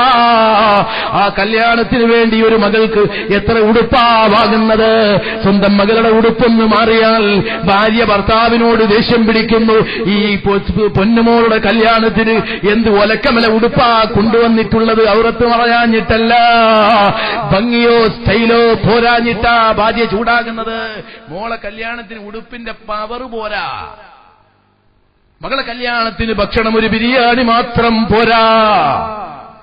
അകത്തളത്തിലിരുന്ന് ഭാര്യ ഭർത്താവിനോട് മന്ത്രിക്കുന്നത്, നമ്മുടെ മോളെ കല്യാണത്തിന് നിങ്ങൾ ഒരു വെറും പോത്ത് ബിരിയാണി മാത്രം വെച്ച് വസളാക്കരുത്, സമൂഹത്തിന് വഷളാവും, ബോറാണത് ചെയ്യരുത്. എല്ലാ വീട്ടിലും നടക്കണ നിങ്ങൾ കണ്ടില്ലേ? എന്നിട്ട് നിങ്ങൾ വെറുതെ എത്ര കടം വാങ്ങിയാലും ഒരു ബിരിയാണി, ഒരു നെയ്ച്ചോറ്, അതൊന്നും പറ്റാത്തവർക്ക് ഒരു വെറും ചോറ്. അത് തന്നെ മീന് വ്യത്യസ്ത കോലങ്ങൾ വേണം, ഇറച്ചി വേറെ വേറെ ഐറ്റംസ് വേണോ? ഇത് ഉണ്ടാക്കിയില്ലെങ്കിൽ നിങ്ങൾ എന്ത് ഭർത്താവാ? ഇതുണ്ടാക്കാത്ത ഉപ്പാ എന്ത് ഉപ്പയാ? ഇത് ചോദിക്കുന്ന മകളെ തിരിയുന്ന സമൂഹമേ, ഇത് ചോദിക്കുന്ന ഭാര്യമാരെ, ഇത് ചോദിക്കുന്ന ഭർത്താക്കന്മാരെ, ഉപ്പാക്കും ഉമ്മാക്കും മക്കൾക്കും അതടങ്ങുന്ന കുടുംബാംഗങ്ങളായ നമുക്കൊക്കെ ഇത് തിരിയുന്നുണ്ടെങ്കിൽ എന്തിനാ ഇത്ര അടിച്ചു പൊളിക്കുന്നത്? ഏതാളാ ഇതിനൊക്കെ എതിര് പറയുമ്പോ അടിച്ചു പൊളിക്കാത്തത്? അപ്പൊ നിങ്ങൾ ഒരു കാര്യം മനസ്സിലാക്കണം, ഈ മൗലിദും റാത്തീബൊക്കെ നടത്തുന്നോട്ട് പലരും പറയുന്നുണ്ട് അതൊക്കെ കുറച്ച് ഓവറാണ്. അത് ഓവറായിട്ട് ഇപ്പൊ എന്തൊക്കെയോ നടക്കുന്നുണ്ട്. റാലിയൊക്കെ പിടുത്തം വിട്ടു പോയി, ആകെ പിടുത്തം വിട്ട്. പണ്ടാരോ പറഞ്ഞ ആരോ കള്ള് കുടിച്ച് റാലിയിൽ പങ്കെടുത്തു, അതുകൊണ്ട് റാലി വേണ്ട. അപ്പൊ കേൾക്കുന്നവർക്ക് തോന്നും റാലി കൊഴുപ്പിച്ചിട്ട് ഇപ്പൊ കള്ളുടിച്ചിട്ട് ആൾക്കാർ ഇറങ്ങാൻ തുടങ്ങിയിട്ടുണ്ട്, അതുകൊണ്ട് വേണ്ട എന്ന് പറയുമ്പോൾ ആൾക്കാർക്ക് കള്ളുടി ഏതായാലും പറ്റില്ല, ഇപ്പൊ റാലിയും വേണ്ടാന്ന് തോന്നും. സ്വാഭാവികമായിട്ട് അത് അവരെടുക്കണ പണിയാണ്. അതെന്നോടൊരാൾ പറഞ്ഞപ്പോ ഞാൻ തിരിച്ചു പറഞ്ഞു, ഏതോ കല്യാണത്തിൽ ബിരിയാണി കൊടുത്ത് ആ ബിരിയാണി കഴിച്ച് ആ മക്കളെല്ലാം ബിരിയാണിയുടെ മുഴുവൻ പാർട്ടിയും കഴിഞ്ഞാൽ രണ്ടാമത്തെ സ്റ്റെപ്പ് കല്യാണപ്പരയിൽ കള്ള് വിളമ്പലാ, കൂത്താട്ടമാ. അതുകൊണ്ട് നിന്റെ മോളെ കല്യാണത്തിന് ബിരിയാണി വേണ്ട എന്നല്ല, കല്യാണം തന്നെ വേണ്ട. അങ്ങനെ രണ്ട് വയലെല്ലാ രസമുണ്ട്. സംഗതി പറഞ്ഞ മാതിരി ഓളെ കെട്ടിക്കാക്കല്ല നല്ലതെന്നാ തോന്നുന്നത്. ഈ കോലത്തിന് പോയാൽ ആ വീട്ടിലും ഈ വീട്ടിലും മറ്റേ വീട്ടിലും കള്ള് വിളമ്പിന്നാ കേട്ടത്. ഓ കാലം പോയി, കള്ളും കഞ്ചാവുമായി മാറി. ഇനി എന്റെ കല്യാണം ഞാൻ നിക്കാവില്ല. നോക്കിയാ നിങ്ങള് നല്ല രസല്ലേ? ഇത് പറയുമ്പോ അപ്പുറത്തുനിന്നും ഇപ്പുറത്തുനിന്നും പറയും, അല്ല ആ കള്ള് വേണ്ടാച്ച പോലെ കല്യാണം തന്നെ വേണ്ടാന്ന് വെച്ച്, ആ കള്ളാണ് ഒഴിവാക്കിയ പോലെ കല്യാണം തന്നെ വേണ്ടാന്ന് വെച്ച്. ആ പാവപ്പെട്ട കുട്ടികളൊക്കെ കേട്ടിട്ടുണ്ടല്ലോ, എല്ലാവർക്കും ഉണ്ടാവില്ല ഒരു മക്കളും സ്നേഹവും ബഹുമാനവും കല്യാണവും കാര്യമൊക്കെ ആരവിടെ നടത്താത്ത? ഇപ്പോഴാരും നടത്താത്ത? ഓ ഇപ്പോഴായിട്ട് അപ്പുറത്ത് കല്ല് വിളമ്പിയാൽ ഇഞ്ചി കല്ല് വിളമ്പണ്ടെന്ന് വെച്ചാളാ, എനിക്ക് വേണ്ടെങ്കിൽ വേണ്ടെന്ന് വെച്ചാളാ, കല്യാണം ഇവിടെ നടത്തണം, ഇഞ്ചി അടുത്തിരിക്കും ഞാൻ നടത്തും. ഓ അഞ്ചൻ ഏട്ടനോട് ദേഷ്യം പിടിച്ചു. എളാപ്പയും മൂത്താപ്പയും കയറി വന്ന് വീട് ഭരിക്കാൻ തുടങ്ങി. ബിരിയാണിയും കൊടുക്കും, നെയ്ച്ചോറും കൊടുക്കും. ഇതാരാ ചോദിക്കാൻ? ശരി, അപ്പുറത്ത് കല്ല് വിളമ്പിച്ചിട്ട് നിനക്കെന്താ? നോക്കി നോക്കി നോക്കി, എന്തോ ഇത് കിതാബൊന്നും ഓതിയിട്ടില്ല, ഇതിന് വന്തിക്കും മായഞ്ഞൊന്നുമില്ല. ഇത് അവരെ നാഥൻ ബുദ്ധി കൊണ്ട് പ്രതികരിക്കുകയല്ലേ? എന്തുകൊണ്ട്? മതവുമായി ബന്ധപ്പെട്ടൊരു മാറ്ററിൽ ഇത് വരുമ്പോൾ മാത്രം പ്രശ്നമാണ്. ഉറൂസ് നടത്തുന്ന സമയത്ത് പെണ്ണുങ്ങളും ആണുങ്ങളും കൂടിക്കലർന്നു, അതുകൊണ്ട് ഉറൂസ് തന്നെ വേണ്ട. എന്നാ പെണ്ണും ആണും കൂടിക്കലർന്ന കല്യാണം ഹറാമല്ലേ, അത് മാത്രം ഹലാലാ, എന്നാ കല്യാണം തന്നെ വേണ്ടെന്നെന്താ പറയാത്തത്? കാര്യങ്ങളൊക്കെ നടക്കണം, സന്തോഷത്തോടെ പോകണം, ഉള്ളതൊക്കെ മട്ടത്തിന് മുന്നോട്ട് പോകണം. പക്ഷേ പറ്റാത്തൊക്കെ വരുമ്പോൾ അത് മെല്ലെ മാറ്റി നിർത്താൻ നമ്മൾ പരമാവധി ശ്രമിക്കണം. എന്നിട്ട് എന്റെ മോളെ കല്യാണം ഒന്ന് കൊഴുപ്പിക്കണം. അതിനെതിരെ ആര് പ്രസംഗിച്ചാലും പെണ്ണുമാണും കലരുന്നത് പരമാവധി ഞാൻ ശ്രദ്ധിക്കും ഉസ്താദേ. ഓഡിറ്റോറിയത്തിലാണെങ്കിലും ഞാൻ സാരി കെട്ടാ ഉസ്താദേ, ഞാൻ സാരി കെട്ടും. ആണുങ്ങൾ അപ്പുറത്ത് പെണ്ണുങ്ങൾ ഇപ്പുറത്ത്. പിന്നെ കലർന്നതെങ്ങാനും ചോദിച്ചാലോ ആദ്യം ഇപ്പൊ പറഞ്ഞത് കാര്യം, അത് കല്യാണം തന്നെ അതാ. അത് തിരിച്ചാനും മറുപടി പറയാനും കഴിയുന്ന സമൂഹമേ, മുത്തുനബിയുടെ മദ്ഹ് പറയുമ്പോ ആ റാലി വരുമ്പോ അതിന്റെ സദസ്സുമായി ബന്ധപ്പെട്ട് ഏതോ ഒരു ചെങ്ങായി, പണ്ടേ കള്ളുടിച്ച ചെങ്ങായി അതിലെ പോവേനി, ഓൻ പോകുമ്പോ റാലി കണ്ടപ്പോ എന്ത് കണ്ടാലും ഓനക്ക് സമാണല്ലോ. ഓൻ അതിന്റെ കൂടെ കൂടിയതാ. ഓൻ ആദ്യം കള്ളുടിച്ചതാ. റാലി ഉണ്ടെങ്കിലും ഇല്ലെങ്കിലും ഓൻ കള്ളുടിക്കും. റാലിയായിട്ട് ബന്ധപ്പെട്ട കള്ളല്ല. റാലി കള്ളു കുടിക്കാൻ പറഞ്ഞിട്ടില്ല. റാലിയിൽ പങ്കെടുക്കുന്നവർ കള്ളു കുടിക്കണം ആരും പറഞ്ഞിട്ടില്ല. എന്നിട്ട് ഇവൻ അതിന്റെ കൂടെ കൂടിയപ്പോ ക്ലിപ്പെടുത്ത് കിട്ടി കിട്ടി കിട്ടി കിട്ടി കിട്ടി ഇങ്ങനെ പണിയാ. കണ്ട ഇങ്ങനെ കള്ളു കുട്ടിയും പഞ്ചാബ് വലിയും പിന്നെ സാഹിത്യം, ഭയങ്കര സാഹിത്യവും ഭയങ്കര സംസാരമൊക്കെ. കണ്ട ഇതാണ് ഇതാണ്. ഓ അപ്പൊ ആൾക്കാരൊക്കെ വിചാരിച്ച് അതാണ് അതാണ്. അപ്പൊ ആൾക്കാരെ കുടുക്കി ആരൊക്കെയോ പെട്ടിട്ടുണ്ട്. അള്ളാഹു അവർക്ക് ബുദ്ധി കൊടുക്കട്ടെ. ഇതിനാണ് ഞാൻ ഇത് പറഞ്ഞത്. കല്യാണപ്പെരയിൽ നടക്കുന്നത് നടക്കട്ടെ, ഹലാലായ സന്തോഷങ്ങളാവട്ടെ. ആരാ വേണ്ടെന്ന് പറഞ്ഞത്? ആർക്കാ നിർത്താൻ കഴിയുക? ഹലാലാക്കിയത് റബ്ബാണ്. ഹറാമാക്കാൻ നിനക്കധികാരമില്ല. കള്ള് ഹറാമാണെങ്കിൽ കള്ള് ഹറാമെന്ന് പറഞ്ഞോ, വെള്ളം ഹറാമാക്കല്ല. മുന്തിരി ജ്യൂസ് കുടിക്കുമ്പോ കള്ള് ഹറാമാക്കിക്കോ, ഇത് ഹറാമാക്കാൻ നിനക്കധികാരമില്ല. ഒരു റാലി നടക്കുമ്പോ ആ റാലിയെ ഹറാമാക്കാൻ നിനക്ക് റബ്ബ് അധികാരം തന്നിട്ടില്ല. മദീന പള്ളിയുടെ ഉള്ളിൽ മിമ്പറിന്റെ മുകളിൽ ഹസ്സാൻ ഇബ്നു സാബിത്ത് തങ്ങൾ കയറി നിന്ന് മുത്തുനബി ചാരത്തിരുന്ന് പരിസരത്ത് മുഴുവൻ സ്വഹാബത്തിനെയും ഇരുത്തി മദീന പള്ളിയുടെ ഉള്ളിലെ മിമ്പറിന്റെ മുകളിൽ നിന്ന് സ്വഹാബി വര്യനായ ഹസ്സാൻ ഇബ്നു സാബിത്ത് തങ്ങൾ പാട്ടുപാടിയിട്ടുണ്ടെങ്കിൽ അത് അവിടെ നിന്ന് അനുവദിച്ചതല്ലേ. അത് പാടില്ലെന്ന് പറയാൻ നിനക്ക് അവകാശമില്ല. അവിടുത്തെ ദിവസത്തെ ബഹുമാനിച്ച് നോമ്പ് നോറ്റുകൊണ്ട് ഫീഹി ഉലിതു എന്ന് പഠിപ്പിച്ചത് അവിടുന്ന് പഠിപ്പിച്ചതാണെങ്കിൽ ആ സന്തോഷം അവിടുന്ന് ആദരവോടെ നമ്മെ പഠിപ്പിച്ച സന്തോഷം ഹറാമെന്ന് പറയാ നിനക്ക് അവകാശമില്ല. ഇവിടെ പിന്നെ പറയാനുള്ള എന്താണെന്നറിയോ? സംഗതികൾ പറഞ്ഞതൊക്കെ ശരി, ഹറാമല്ല, ഹലാൽ തന്നെ, ഒക്കെ ശരി, റെഡി. പക്ഷേ ഈ കോലത്തിലൊക്കെ പാടുണ്ടോ? ഇങ്ങനെ ഒക്കെപ്പാടെ ഒരു പരിപാടി ഉണ്ടോ എന്നുള്ളതാ പിന്നെ പ്രശ്നം.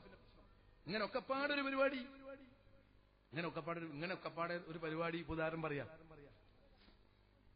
ഇവൻ ഈ പറഞ്ഞമായിട്ടൊരു കോലെന്നുണ്ടോന്ന് വെച്ചാൽ ഈ ചോദിക്കണ ഇവൻ തന്നെ അന്നില്ലല്ലോ. പിന്നെ ഇങ്ങനെ അന്നുണ്ടാവില്ലല്ലോ. ഈ കോലത്തിൽ ഞാൻ അന്നില്ലല്ലോ. ഈ മൈക്കന്നില്ല, ഇതന്നില്ല, ഈ കാണുന്ന ഇതൊന്നും അന്നില്ല. പിന്നെ ഈ കോലത്തിൽ അങ്ങനുണ്ടോന്ന് ചോദിക്കുന്നതിന് എന്തർത്ഥമാണുള്ളത്? അത് ഇവിടെ മാത്രമല്ല, ഹജ്ജ്, ഇന്നത്തെ ഹജ്ജ്, ഇന്നത്തെ അതേപോലെ ഇനി അന്ന് ഹജ്ജ് ചെയ്യുമ്പോ അല്ല, സഫാ മർവയുടെ കോലം മാറിയില്ലേ? തവാഫ് ചെയ്യുന്ന ഇടം മാറിയില്ലേ? ഈ പള്ളിയുടെ കോലത്തിലുള്ള പള്ളിയാ സ്വഹാബത്തിന്റെ പള്ളി. കോലം മാറിപ്പോയില്ലേ? ആരോ പള്ളിനെ പുറത്തു വന്നിട്ട് ഉള്ളിൽ ഇങ്ങനെ കയറുന്ന മേത്ത് AC കണ്ട് പള്ളിനുള്ളില്, അപ്പൊ സ്റ്റക്കായി, കാലിങ്ങോട്ട് വെക്കണില്ല. എന്താ സംഭവം അറിയോ? ഇങ്ങോട്ട് വെക്കണമെങ്കിൽ ഒരു ഹദീസ് കിട്ടണം. കാലിങ്ങനെ പൊക്കി പെട്ടെന്ന് AC കണ്ടപ്പോ കാല് വെക്കുന്നത്. അവിടെ AC-നെ പറ്റി ചിന്തിച്ച് ബാക്കിയൊക്കെ പ്രശ്നമാണ്. എന്നാലും ഇതും എനിക്ക് പെട്ടെന്ന് എഫക്ട് ചെയ്യുന്നു. ചില ആൾക്കാർക്ക് മനസ്സിൽ പെട്ടെന്ന് ടെൻഷനാവും. പഠിച്ചോനെ, അപ്പൊ എന്താണെന്ന് വേറെ ഏറി ജമാഅത്താ നടക്കണേ. ജമാഅത്തൊന്നല്ല ഇവിടെ പ്രശ്നം. ഇവിടെ പ്രശ്നം ഇങ്ങനെ ഒരു AC പള്ളിയിൽ ഏതെങ്കിലും ഒരു സ്വഹാബി, മുത്തുനബിയെ ഞാൻ ചോദിക്കുന്നില്ല, സ്വഹാബത്തിൽ നിന്ന് ഏതെങ്കിലും ഒരാൾ മതി, പോട്ടെ, താബിഈങ്ങളിൽ നിന്ന് ഒരാൾ ഇങ്ങനത്തെ ഒരു പള്ളിയിൽ കയറിയിട്ട് ഇത്ര ധിക്കാരത്തിൽ ഇങ്ങനെ പള്ളിയുടെ ഉള്ളിൽ കയറിയിട്ട് കിബീർ കെട്ടിയ നിസ്കരിച്ച 2 റക്അത്ത് നിസ്കരിച്ചതിന്, അല്ലെങ്കിൽ ഒന്ന് കയറി ഇറങ്ങിയതിനൊരു വാറോലെങ്കിലും കൊണ്ടാ ഞാൻ ഇപ്പൊ കാല് വെക്കും. അതല്ലേ വെക്കൂല? കാരണം അത് കിട്ടിയ തൗഹീദും അതല്ലെങ്കിൽ ശിർക്കുമല്ലേ? നല്ല ചോദിക്കണേ. അപ്പൊ ഇനി ഒന്നും പറയാനില്ല. കാരണം എന്താണെന്നറിയോ? ഇവിടെ കോല് പറയലുണ്ട്, പക്ഷേ ചോറ് കഴിക്കലൊക്കെ സാധാരണ കാര്യം ഉസ്താദെ. ഈ ചോറ് കഴിക്കുക, ഒന്ന് പിന്നെ അതുപോലെ നമ്മള് ഡ്രസ്സ് ഇടുക എന്നൊക്കെ പറഞ്ഞ അത് സാധാരണ സംഗതിയാണ്, ഇബാദത്തിന്റെ വിഷയമല്ല. ഇതല്ല, ഇത് ഔത്തപ്പള്ളിക്കൊക്കെ കാലെടുത്ത് വെക്കുകയാണ്. കൂലി കിട്ടാൻ പോവുക. കാല് വെച്ചാൽ നിനക്ക് കൂലിയാ. സ്വഹാബത്ത് ചെയ്യാത്ത, സ്വഹാബത്തിന് മാതൃകയില്ലാത്ത പള്ളിയിൽ നീ കാല് വെച്ചാൽ എവിടെന്നാ നിനക്ക് കൂലി കിട്ടുന്നത്? AC പള്ളി അനുഭവിച്ച ഒരു സ്വഹാബിയുണ്ടോ? എന്ത് രസാ ചോദ്യം എന്നറിയോ? ഇപ്പൊ നെറ്റിലൊക്കെ അടിച്ച് തകർക്കല്ലേ? എന്താണ് രസമുള്ള ചോദ്യല്ലേ? ഈ മൗലവി തന്നെയല്ലേ ഒരു വീട്ടിൽ പോയി നമ്മളെ ഒരു പുതിയ പള്ളി വരുന്നുണ്ട്, ഈ തൗഹീദ് മാത്രമുള്ള പള്ളിയാണ്, അവിടെ വേറൊന്നും കിട്ടൂല, തൗഹീദ് മാത്രം കിട്ടുള്ളൂ, അങ്ങനത്തെ ഒരു പള്ളിയുണ്ട്. ആ പള്ളി ഇന്നത്തെ ചൂടുള്ള സമയമായതുകൊണ്ട് നല്ല AC വെക്കണം, അതിന് നിങ്ങളൊരു 50,000. എങ്ങനെയുണ്ട് മൗലവി? ആ പാവപ്പെട്ടവൻ 50,000 വാങ്ങി പള്ളിയുടെ ഉള്ളിൽ AC ഫിറ്റ് ചെയ്ത മൗലവി. ആ ചെറുക്കൻ നാളെ ആഖിറത്തിൽ വന്ന് 50,000 ചോദിക്കുമ്പോ നീ എന്ത് പറയും? അവന് കൂലി കൊടുക്കാൻ നിനക്ക് അവകാശം തന്നതാരാണ്? ഇങ്ങനെ ഒരു ACക്ക് വേണ്ടി 50,000 വാങ്ങിയ ഒരു സ്വഹാബിയുണ്ടോ? നിന്റെ വിശ്വാസം എന്താണ്? നീ പറയുന്നത് എന്താ? 50,000 തന്നോ, നിനക്ക് കൂലിയുണ്ട് എന്നല്ലേ? ആ പാവപ്പെട്ടവൻ 50,000 കൊടുത്താൽ മാസം 5,000 നീ കൊടുക്കുവോ? കൊടുക്കൂല. പിന്നെ ആരാ പ്രതിഫലം കൊടുക്കുന്നത്? റബ്ബാണല്ലേ നീ പറഞ്ഞു പരത്തുന്നത്. 50,000 സ്വഹാബത്ത് ചെയ്യാത്തൊരു 50,000 എവിടുന്നാ വന്നത്? ഇവിടെ ബിദ്അത്ത് എന്ന് പറഞ്ഞ ഒരു ഏരിയയിൽ മാത്രം ഒതുങ്ങുന്നത് എന്തുകൊണ്ടാ? ആ 50,000 കൊണ്ട് മറ്റു ലക്ഷങ്ങളെ കൊണ്ട് കമ്പി വെച്ച് ഈ വാർപ്പിന്റെ പള്ളി ഉണ്ടാക്കി ആ പാവപ്പെട്ടവരെ പണം പിരിച്ച് ഏതെങ്കിലും ഒരു സ്വഹാബി കൊടുത്തിട്ടില്ലല്ലോ കമ്പി. പിന്നെന്തിനാ നിങ്ങൾ കമ്പി കൊടുത്തത്? ഏതെങ്കിലും ഒരു സ്വഹാബി പള്ളിയിൽ ACക്ക് പൈസ കൊടുത്തിട്ടില്ല, പിന്നെന്തിനാ കൊടുത്തത്? വഹാബി പള്ളികൾ മുഴുവനും പൊളിച്ച് എല്ലാ ആളുകളും പൈസ തിരിച്ചു പിടിക്കുന്നതാ. കാരണം എന്താണെന്നറിയോ? ഇബാദത്തിൽ ബിദ്അത്ത് പറ്റില്ല. ഞങ്ങൾക്ക് ഒരൊറ്റ കാര്യമുള്ളൂ, ഞങ്ങൾ ഇതിവിടെ പുതിയത് പറ്റില്ല ഞങ്ങൾ പറഞ്ഞില്ല. മൈക്ക് പുതിയതായിക്കോട്ടെ, ഇത് പുതിയതായിക്കോട്ടെ, അതൊന്നും ഞങ്ങളുടെ വിഷയമല്ല. ഞങ്ങൾ വലിയ സമ്മേളനങ്ങൾ നടത്തും, അതൊക്കെ പുതിയതാണ്, ശരിയാണ്. പക്ഷേ ഇബാദത്തിൽ പുതിയത് പറ്റൂല. അപ്പോൾ ആൾക്കാർ പെട്ട് അത് ശരിയാ, ആരാധനയിൽ പുതിയത് പറ്റൂല. കാരണം അത് ഒരു ഇബാദത്ത്, ഒരു കൂലി കിട്ടുന്ന സംഗതിയിൽ അവിടെ പുതിയത് വന്ന പ്രശ്നമായി. ഒരു 10-25 പറയുന്ന പ്രശ്നമായി. അപ്പൊ ഇന്നത്തെ പള്ളി, ഇന്നത്തെ കഅബാലയം, ഇന്നത്തെ ഹജ്ജിന് പോക്ക് എങ്ങനെ? മോളിൽ കൂടെ അങ്ങനെ പോവുക. ഒരു സഹാബിയെങ്കിലും മോളിലൂടെ ഹജ്ജിന് പാറിയിട്ടുണ്ടോ? ഒരു സഹാബി പോലും പോകാത്ത രൂപത്തിൽ എന്തിനാടാ നീ ഹജ്ജിന് പോകുന്നത്? ഇത് ബിദ്അത്തല്ലേ? അപ്പൊ പറയുന്നെന്താ? അത് സാധാരണ കാര്യം ഹജ്ജിന് പോയാല് അല്ല, അത് ഇബാദത്താണ്. ആ ഫ്ലൈറ്റിലിരിക്കുന്നതിന് കൂലിയുണ്ട്, ആ മുകളിലൂടെ പാറുന്നതിനും പ്രതിഫലമുണ്ടെന്ന് വിശ്വസിക്കുന്ന മുസ്ലിം സമുദായമേ, ബിദ്അത്ത് എന്ന് പറഞ്ഞാൽ എന്താ? ബിദ്അത്തിന്റെ വിവക്ഷ എന്തോ? ഇതൊന്ന് തിരിച്ചറിയാൻ ഉസ്താദുമാരെ മുമ്പിൽ പോയിരുന്ന് ഇതൊന്ന് പഠിച്ചു മനസ്സിലാക്കൂ, അതല്ലെങ്കിൽ ദീനിനെ മുഴുവനും പരിഹസിക്കേണ്ടി വരും. അതുകൊണ്ട് സ്വഹാബത്തെ കിറാം പാട്ട് പാടിയിട്ടുണ്ട്. അവര് എല്ലാ കാര്യവും മുമ്പുണ്ടാവില്ല, അത് മനസ്സിലാക്കണം. എല്ലാ കാര്യവും മുമ്പുണ്ടാവില്ല, എല്ലാ കാര്യവും മുമ്പുണ്ടായിക്കൊള്ളുന്നില്ല. പക്ഷെ മൗലിദ് മുമ്പുണ്ട്, അത് നിങ്ങൾ തിരിയണം. മുമ്പില്ലാത്ത പലതും ഇവിടെ നടക്കുന്നു, അവരെതിർക്കുന്നില്ല, മുമ്പുള്ളതിനെ എതിർക്കുന്നു. അതാണ് ഞാൻ പറഞ്ഞത്. തൊലഅൽ ബദ്റു പാടിയതാരാ? സ്വഹാബത്തല്ലേ. ദഫ് മുട്ടിയതാരാ? സ്വഹാബത്തല്ലേ. അത് റബീഉൽ അവ്വൽ 12-നാണെന്ന് മഹാന്മാര് ചരിത്ര ഗ്രന്ഥങ്ങളിൽ എഴുതി വച്ചില്ലേ? അത് വഹാബികളും ഏറ്റെഴുതിയില്ലേ? ഇവിടെ വഹാബികൾ തന്നെ പണ്ട് കേരളത്തിൽ ഈ റബീഉൽ അവ്വലിനെ ആദരിച്ച് ബഹുമാനിച്ച് പാട്ടുപാടിയിട്ടില്ലേ? ആദരിക്കണമെന്ന് പറഞ്ഞിട്ടില്ലേ? അതൊക്കെ ഇവിടെ എല്ലാവർക്കും അറിയുന്ന സത്യമല്ലേ? അതെല്ലാവരും പണ്ട് പറഞ്ഞു പോന്നതാ. അന്ന് മുതൽ തുടർന്നത് ഇന്നുവരെ ഒരു മാറ്റത്തിന് വിധേയമായിട്ടില്ല. അപ്പൊ ഇന്നുള്ളതെന്ന എല്ലാം അന്നില്ല. പക്ഷേ പാട്ട് അന്ന് പാടിയിട്ടുണ്ട്, മൗലുദ് ഓതിയിട്ടുണ്ട്, ദഫ്ന്ന് മുട്ടിയിട്ടുണ്ട്, റാലിയും ബന്ധങ്ങളുമെല്ലാം അന്ന് നടന്നിട്ടുണ്ട്. ഇക്കോലത്തില് ഇന്ന ടൈമിന് ഇന്ന സ്ഥലത്തുനിന്ന് ഇക്കോലത്തിൽ എന്ന് പറഞ്ഞ പ്രശ്നമായി. അതെല്ലാത്തിലുമായി, ഇതിൽ മാത്രമല്ല. അതുകൊണ്ട് ഓരോ സമയത്തെ പ്രത്യേകതകൾ, ഓരോ സ്ഥലത്തെ പ്രത്യേകതകൾ മനസ്സിലൊരു മുഅ്മിനിന്റെ ഖൽബിക്ക് വരുന്നതാ. ഇപ്പച്ചി വരുമ്പോ ഒരു സന്തോഷം വരും. അതിപ്പച്ചി വന്നപ്പോഴേ സന്തോഷം കൊണ്ടുവരാൻ മറന്നുപോയി. അങ്ങനെണ്ടാ? ഇന്റെ ഇപ്പച്ചി വന്ന്, പക്ഷെ എന്താണാവോ കഴിഞ്ഞ പ്രാവശ്യം വന്നപ്പോ സന്തോഷം കൊണ്ടുവന്നിക്കണ്, ഇപ്പൊ കൊണ്ടുവരാത്തോണ്ട് കുട്ടി ചിരിക്കണില്ല. ഇപ്പച്ചിന്റെ തൊട്ടടുത്ത് കൂട്ടിപ്പിടിപ്പിച്ച സാധനമല്ല സന്തോഷം മോനെ, ഉപ്പയാണെന്ന് തിരിഞ്ഞ മകന്റെ ഹൃദയത്തിൽ ഉണ്ടാകുന്ന ഒരു സംഭവമാ സന്തോഷം, ഒരു അനുഭവമാ സന്തോഷം. അപ്പൊ ഉപ്പച്ചി കൊണ്ടപ്പോ സന്തോഷം കൊണ്ടെന്നാൽ മറ്റോനോട് സന്തോഷം ചെങ്കിൽ എന്താ സംഭവം എന്നറിയോ? ഉപ്പച്ചിനോട് ഇഷ്ടം വരും. ഉപ്പച്ചി ഇഷ്ടത്തിന് വേണ്ടതൊക്കെ ഉപ്പച്ചി കാട്ടിയാ ഇഷ്ടം വരും. ഇപ്പോഴത്തെ ഇഷ്ടങ്ങളൊക്കെ വിശദീകരിച്ചാ കട്ടപ്പോകെ, അല്ലാഹു കാത്ത് രക്ഷിക്കട്ടെ. ഇപ്പച്ചി കൊണ്ടുവന്നപ്പോ കുഞ്ഞോൻക്കൊരു പ്ലേറ്റ്, അതല്ലെങ്കിൽ കുഞ്ഞോൻക്കൊരു കാറ് കൊണ്ടു നിൽക്കണേ. അപ്പൊ കുഞ്ഞോൻ ഇപ്പച്ചി വന്നപ്പോ അങ്ങനെ ചിരിക്കുക. എന്നാ വലിയോനക്കൊന്നും കൊടുത്തിട്ടില്ല, വലിയോൻ ഇങ്ങനെ മോന്തം കുറിപ്പിച്ചിരിക്കുക. അപ്പൊ എന്താ, ഈ മകന്റെ മനസ്സിൽ ഒരു സന്തോഷം വന്നപ്പോ ചിരിച്ചതാ, ഓന്റെ കൽബിൽ ദുഃഖം വന്നപ്പോ മിണ്ടാതിരുന്നതാ. എന്താ സംഭവം? എനിക്ക് വേണ്ടതൊക്കെ കൊണ്ടുവന്നപ്പച്ചിന്ന് വന്നപ്പോ എന്റെ മനസ്സിൽ സ്വാഭാവിക ഒരു സന്തോഷം ഉണ്ടായി, ഞാൻ ചിരിച്ചു. അപ്പോ ഇതിനും ബുഖാരി ചോദിച്ചാ, ഇജ് ചിരിച്ചതിന് ബുഖാരി, ഇജ് മുണ്ടാകുന്നതിനും ബുഖാരി. വല്ലാത്തൊരിടങ്ങറായി പോയി പഠിച്ചോനെ. മോനെ, സന്തോഷമെന്നാൽ സ്നേഹം ബന്ധപ്പെട്ട ഇടത്ത്, ആ സ്നേഹം ബന്ധപ്പെട്ട ലോകം ഏതായാലും അതുമായി ഹൃദയം ബന്ധപ്പെടുമ്പോ ഉണ്ടാകുന്നതാ സന്തോഷോ. ഈമാന് വേണമെന്നതിൽ തർക്കമില്ല, സ്നേഹിക്കണമെന്നതിൽ രണ്ടഭിപ്രായമില്ല. ലോകത്തെ ഏറ്റവും വലിയ നേതാവാണെന്നും എല്ലാറ്റിലും ഉപരി സ്നേഹിക്കണമെന്നതിലും ലോകം രണ്ടഭിപ്രായം പറയാത്ത നേതാവിന്റെ വിഷയത്തിൽ സ്നേഹത്തിൽ മാത്രം പിന്നെന്താ, സന്തോഷത്തിൽ മാത്രം എന്താ ഒരു ഇഷ്കാല്? അത് സ്നേഹത്തിന്റെ നിർബന്ധ ഭാഗമല്ലേ? أمر على جدار دياري ليلى أقبل ذا الجدار وذا الجدار وما حب الديار شغفنا قلبي ولكن حب من سكن الديار. ലൈലനോട് പ്രേമം കൂടിക്കൂടി പാട്ടുപാടിയപ്പോ പാടി, ലൈലന്റെ വീടിന്റെ ചുറ്റുമുള്ള കുറ്റിച്ചുമരിനെ ഞാനിങ്ങനെ ചുംബിച്ചു നടക്കുമ്പോ കുറ്റിച്ചുമരിനോട് എന്താടാ നിനക്ക് ഇത്ര പ്രേമം, ആ ചുമരി നിനക്ക് എന്തേ തന്നത് എന്ന നിലക്ക് പരിഹസിക്കുന്നവരോട് പറയുന്നത്, വമാ ഹുബ്ബുദ്ദിയാരി ശഗഫ്ന ഖൽബി. ആ വീടോ, ഈ കുറ്റിച്ചുമരോ, ഈ റോളോ എന്റെ കൽബിലൊരു സംഭവമല്ല.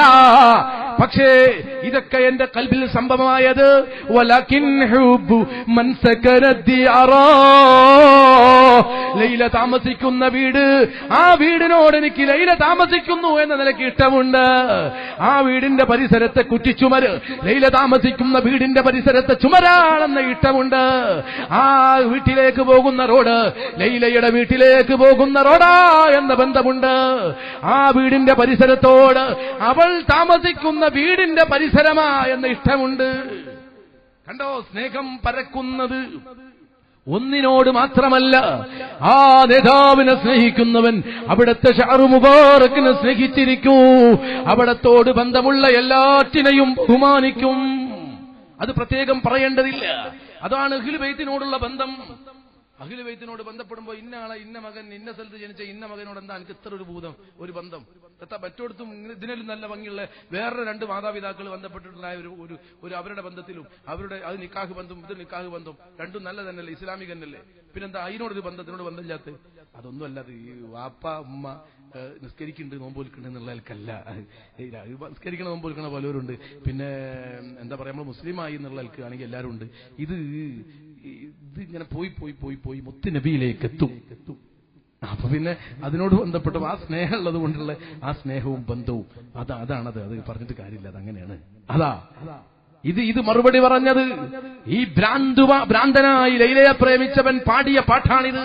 ഞാനിത് പറഞ്ഞത് ഇസ്ലാമിന്റെ നിയമങ്ങൾ ബുദ്ധി കൊണ്ട് ചിന്തിച്ചാൽ തിരിച്ചറിയാൻ കഴിയുന്ന, ഏത് ബുദ്ധിജീവിയും തിരിച്ചറിഞ്ഞ, ലോകം മുഴുവനും തുറന്നു സമ്മതിച്ച സത്യമാ. അതുകൊണ്ട് അല്ലാഹുവിന്റെ ഹബീബിനോട് ബന്ധമുള്ളവൻ അവിടുത്തെ മദ്ഹിൽ സന്തോഷിക്കൂ, അവിടുത്തെ വിഷയത്തിൽ റാലി നടത്തുമ്പോ അതിൽ ഹരം പ്രകടിപ്പിക്കൂ. അവിടുന്ന് കിടന്നുറങ്ങുന്ന റൗദാ ഷരീഫിന്റെ മുകളിലുള്ള പച്ചക്കുപ്പ കണ്ടാൽ അവന്റെ ഹൃദയം ഒന്ന് പിടക്കൂ. അതാ ലോകത്തോടുള്ള ബന്ധമാ. മദീനയിലെ മണൽത്തരികൾ അവന് സന്തോഷം നൽകും, മദീനയുടെ വൃക്ഷങ്ങൾ അവന് സന്തോഷം നൽകും. മദീനയുമായുള്ള ബന്ധം മുഴുവനും അവിടെ അടിക്കുന്ന മന്ദമാരുതൻ ഇവന്റെ ഹൃദയത്തിന് സന്തോഷം നൽകും. എന്താ കാരണം? അവിടത്തോടുള്ള ബന്ധം അത് പരന്നൊഴുകും. അതാണ് ആ ബന്ധം എല്ലാ ഹൃദയങ്ങളിലേക്കും ഒഴുകിയത്. അതാ ലോകത്ത് നടക്കുന്ന ഇത് എല്ലാം ഇത്രയും സന്തോഷത്തിൽ നടക്കുന്നത്. അള്ളാഹു നമ്മുടെ ഖൽബിൽ അത് നിലനിർത്തി തരട്ടെ. ആ സ്നേഹത്തിന്റെ ആളുകളാക്കി അള്ളാഹു നമ്മയും നമ്മുടെ യുവാക്കളെയും ബന്ധങ്ങളെയും ആക്കി തരട്ടെ. ഞാൻ അവസാനിപ്പിക്കുകയാ. ഇതൊക്കെ പറഞ്ഞ് തീർന്ന് ഇത് രൂപമായ ശേഷം ഇനി വയല് പറയാണ് വേണ്ടത് ശരിക്കും. അപ്പൊ നമുക്ക് സമയം കുറവാ. ഇനിയാണ് നമുക്ക് മുത്തുനബിയെ കുറിച്ച് പഠേണ്ടതും പറയേണ്ടതും. നമ്മുടെ ഏറ്റവും വലിയ നേതാവാ, ഏറ്റവും വലിയ ബന്ധമാ. നമ്മുടെ ഖൽബിൽ അത്ര വലിയതൊന്നുമില്ല, അത്ര ബന്ധപ്പെടേണ്ട വേറെ ലോകമില്ല. എല്ലാം അവിടത്തേതായാൽ നിങ്ങൾ ആലോചിച്ച് നോക്കി, ഒരു റിസ്കുമില്ല. നിങ്ങൾ മനസ്സിലാക്കി വെച്ചോളൂ. ഒരു റിസ്കുമില്ല, ആൾക്കാരെ നന്നാക്കാനൊരു ബുദ്ധിമുട്ടില്ല, സമൂഹത്തോട് നന്നാവാൻ പറയാനൊരു പ്രയാസമില്ല. അത് അവൾ പറഞ്ഞാൽ തീരെയില്ല. അതെ, ഞാൻ എത്ര പറഞ്ഞാലും മൂപ്പര് കേൾക്കൂല. പക്ഷെ മൂപ്പർക്ക് ഭയങ്കര സ്നേഹമല്ലേ, ഭയങ്കര ബന്ധമല്ലേ, ഭയങ്കര ലയിച്ച് ചേർന്ന ഒരു ബന്ധമുണ്ട്. അയാളോടൊന്ന് മുട്ടി പറഞ്ഞാൽ മതി. അല്ല, ഞാൻ പറഞ്ഞ എന്റെ കുട്ടി കേൾക്കൂല, ഇതൊന്ന് പറയോ? അത് ഞാൻ പറഞ്ഞോളാം. ഹലോ, സംഗതി ഓക്കെ. നോക്കിയാണ് എന്താ സംഭവം. അവന്റെ ഹൃദയത്തെ ഇവൾ പിടിച്ചിട്ടുണ്ട്, ഇവളുടെ ഹൃദയത്തെ അവൻ പിടിച്ചിട്ടുണ്ട്. അവൻ പറഞ്ഞാൽ ഇവൾ റെഡി, ഇവൻ പറഞ്ഞാൽ അവൾ റെഡി. നിങ്ങൾ ആലോചിച്ചു നോക്കൂ.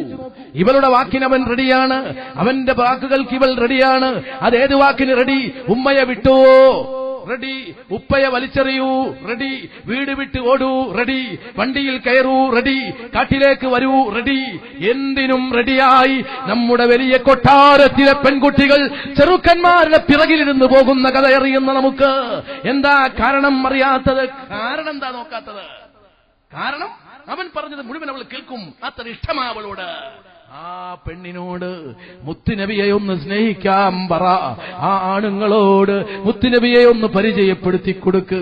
എങ്കിൽ ആ സ്നേഹമെല്ലാം അർപ്പിക്കുന്ന നേതാവ് പറഞ്ഞത് കേൾക്കാൻ അവർക്ക് സന്തോഷത്തോടെ കഴിയും. അതിനവരെ പരിചയപ്പെടുത്തി കൊടുക്കണം. പരിചയപ്പെടുത്തി കൊടുത്താൽ അപ്പൊ പിന്നെ സുഖമായി ദീൻ മുന്നോട്ട് പോയിക്കൊണ്ടിരിക്കും. അപ്പ ആ നബി തങ്ങൾ പറഞ്ഞിട്ടുണ്ട്, ഉമ്മച്ചിനെ വേദനിപ്പിക്കരുതിട്ടാ. എന്നാ വീട് വിട്ട് ഇവൾ ഇറങ്ങൂല, ഇപ്പച്ചിനെ ബഹുമാനിക്കണം, വീട് വിട്ട് ഇറങ്ങൂല. അപ്പൊ അവിടെ നിന്നോളും, അവിടെ നിന്ന് പറഞ്ഞത് കേട്ടോളും. വീട്ടിലും കുടുംബത്തിലും നാട്ടിലും സമാധാനം നിലനിൽക്കും. അള്ളാഹു ആ ബന്ധം നമ്മുടെ കുടുംബത്തിൽ നിലനിർത്തട്ടെ, നമ്മളെ ബന്ധങ്ങളെ അള്ളാഹു നിലനിർത്തട്ടെ.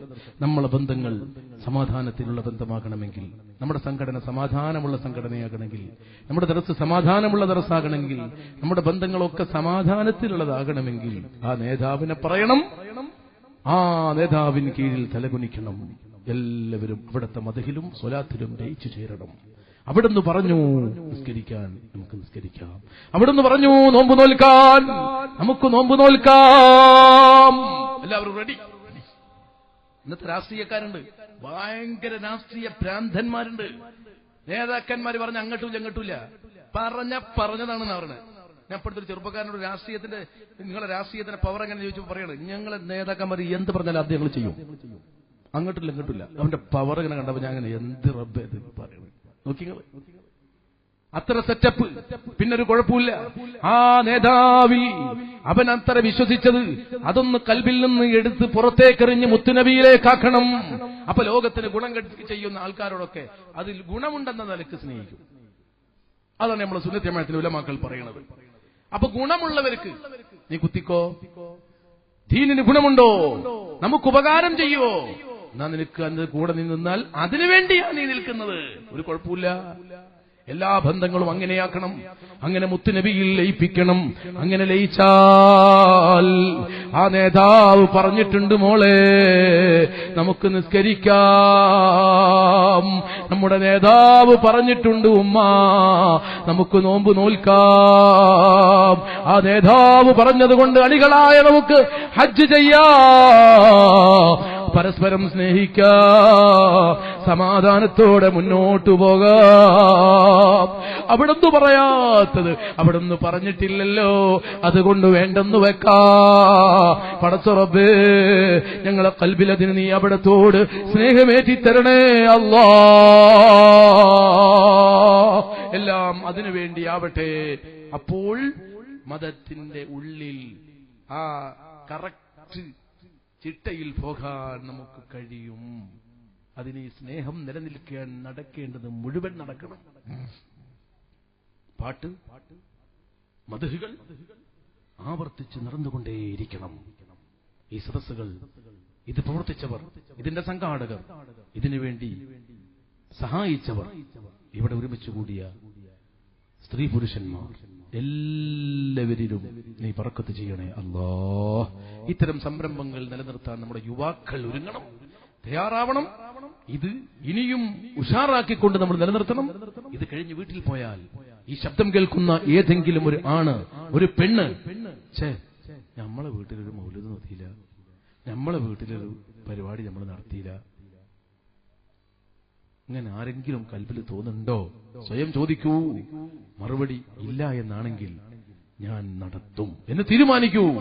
ആരെയും വിളിച്ചില്ലെങ്കിലും നിങ്ങൾ നിർബന്ധമായും വീട്ടിൽ പരിപാടി നടത്തണം. അതിനുവേണ്ടി ഒരുങ്ങണം. 21 മദ്രസ വിദ്യാർത്ഥികൾക്ക് ഇവിടെ സഹായം വന്നിട്ടുണ്ട്. 21 മദ്രസ വിദ്യാർത്ഥികൾക്ക് വസ്ത്രം സംഭാവന ചെയ്ത ആളുകളുണ്ട്. അള്ളാഹു അവർക്ക് ബർക്കത്ത് ചെയ്യട്ടെ. സ്വർഗീയ വസ്ത്രം അവരെയും നമ്മയും അള്ളാഹു ധരിപ്പിക്കട്ടെ. അള്ളാഹു സന്തോഷിപ്പിക്കുമാറാവട്ടെ. അവരുടെ കുടുംബത്തിൽ അള്ളാഹു ബർക്കത്ത് ചെയ്യട്ടെ. സഹായത്തിനുള്ള മനസ്സ്, മുത്തുനബിയോട് സ്നേഹമുണ്ടെങ്കിൽ നമുക്കുണ്ടാകും. ഒരു കാര്യം ഞാൻ നിർത്തുമ്പോൾ പറയാം, മതപരമായ പ്രവർത്തനങ്ങളിലൊക്കെ നമ്മൾ വ്യാപൃതരാവണം. നമ്മൾ ഒരുപാട് ഖൈറുകൾ ചെയ്യണം. പാവങ്ങളെ സഹായിക്കണം, നമ്മൾ രോഗികളെ ശുശ്രൂഷിക്കണം, എല്ലാ നന്മകളിലും നമ്മൾ വ്യാപൃതരാവണമെന്ന് പറയുമ്പോൾ അത് വലിയ പ്രവർത്തനമാണ്. പക്ഷേ മുത്തുനബിയെ പരിചയപ്പെടുത്തുകയും അത് കൽബിലങ്ങ് ഇറക്കുകയും ചെയ്താൽ ഓട്ടോമാറ്റിക് അവിടുത്തെ എല്ലാ സ്വഭാവവും അറിഞ്ഞാൽ അതുപോലെ നമ്മളായി പോവും. ആ സ്നേഹമുണ്ടാക്കാനുള്ള ശ്രമമാണ് ഏറ്റവും കൂടുതൽ നമ്മൾ ഉണ്ടാക്കേണ്ടത്. അതിനുള്ള പ്രവർത്തനമാണ് കൂടുതൽ നടത്തേണ്ടത്. അപ്പൊ പിന്നെ ബാക്കിയുള്ള വയലിനൊക്കെ പെട്ടെന്ന് എഫക്ട് കാണാൻ കഴിയും. പിന്നെ പറയുന്നതൊക്കെ പെട്ടെന്ന് ഉപകരിക്കും. കാരണം അവിടെ നിന്ന് പറഞ്ഞതല്ലേ എന്ന നിലക്ക്. അതാണ് ഖുർആന്റെയും ശൈലി.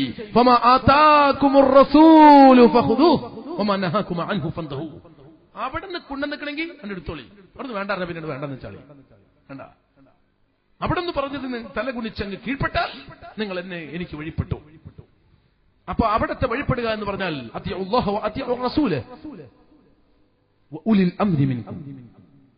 അവിടത്തോട് വഴിപ്പെടുക എന്ന് പറഞ്ഞാൽ മഹാന്മാരായ ഇമാമുകൾ പറഞ്ഞതിന് വഴിപ്പെടുക എന്നാണ് അർത്ഥം.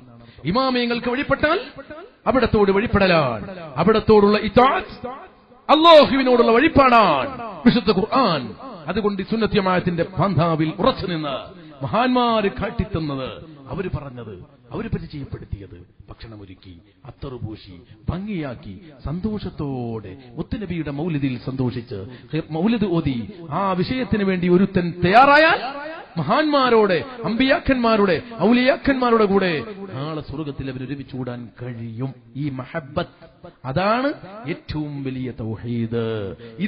ഇതുകൊണ്ടാണ് ഇസ്ലാം ഇവിടെ വളർന്നത്. ആദ്യമായി മക്കയിൽ അവരെല്ലാവരും കണ്ടത് മുത്തുനബിയെയാ, അള്ളാഹുവിനെയല്ല.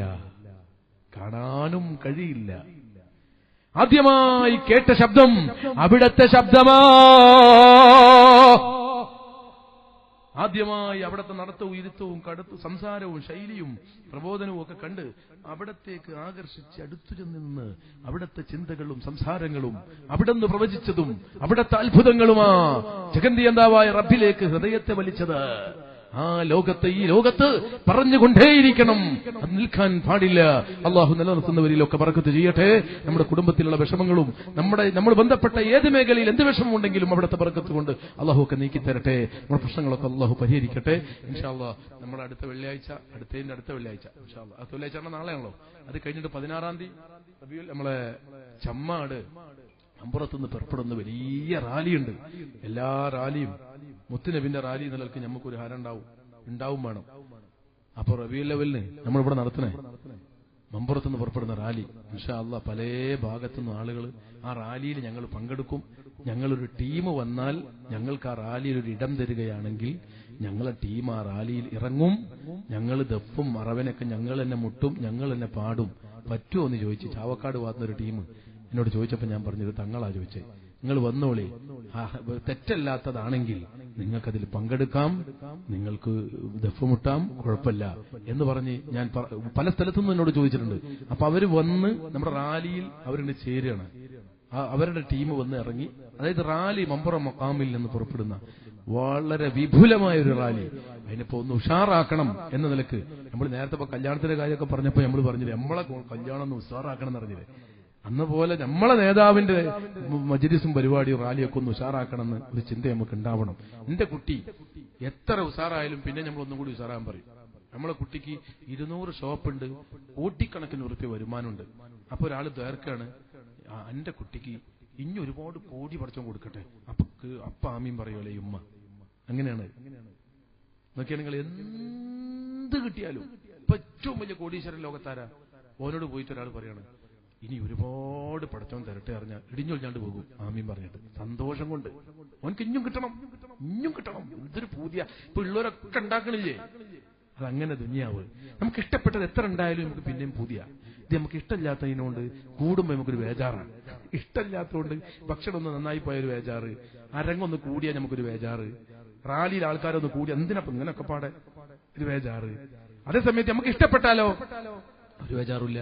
അതാണ് ഈ കല്യാണത്തിന്, സ്വന്തം മോളെ കല്യാണത്തിന് എത്ര കോടികൾ അടിച്ച് തകർക്കുന്ന മുതലാളിമാർ. സ്വന്തം മോളെ കല്യാണത്തിന് കോടികൾ അടിച്ചു പൊളിക്കില്ലേ? പട്ടുറുമാലും തട്ടുറുമാലും വെക്കല്ലേ? എന്നിട്ട് കോടികൾ കൊടുത്തിട്ട് അടിച്ച് തകർക്കല്ലേ? ആ മുതലാളി തന്നെ റബിയുൽ അവ്വലിന് 3 അരങ്ങ് കെട്ടിക്കഴിഞ്ഞാൽ റോഡിന്റെ സൈഡിൽ വന്ന് ചോദിക്കും, ഈ പാവപ്പെട്ട പെൺകുട്ടികളെ കെട്ടിക്കാൻ കഴിയാത്ത കാലത്ത് കോടികൾ അതിനും ഇതിനും പൊട്ടിക്കുന്നത് എന്തിനാ? അതൊക്കെ ഒന്ന് നിർത്തിവെച്ചിട്ട് പാവങ്ങൾ കൊടുത്തൂടെ എന്ന് ചോദിക്കുന്ന മുതലാളിയുടെ മോളെ കല്യാണത്തിനാ ഈ പട്ടുറുമാല് വെച്ചത്.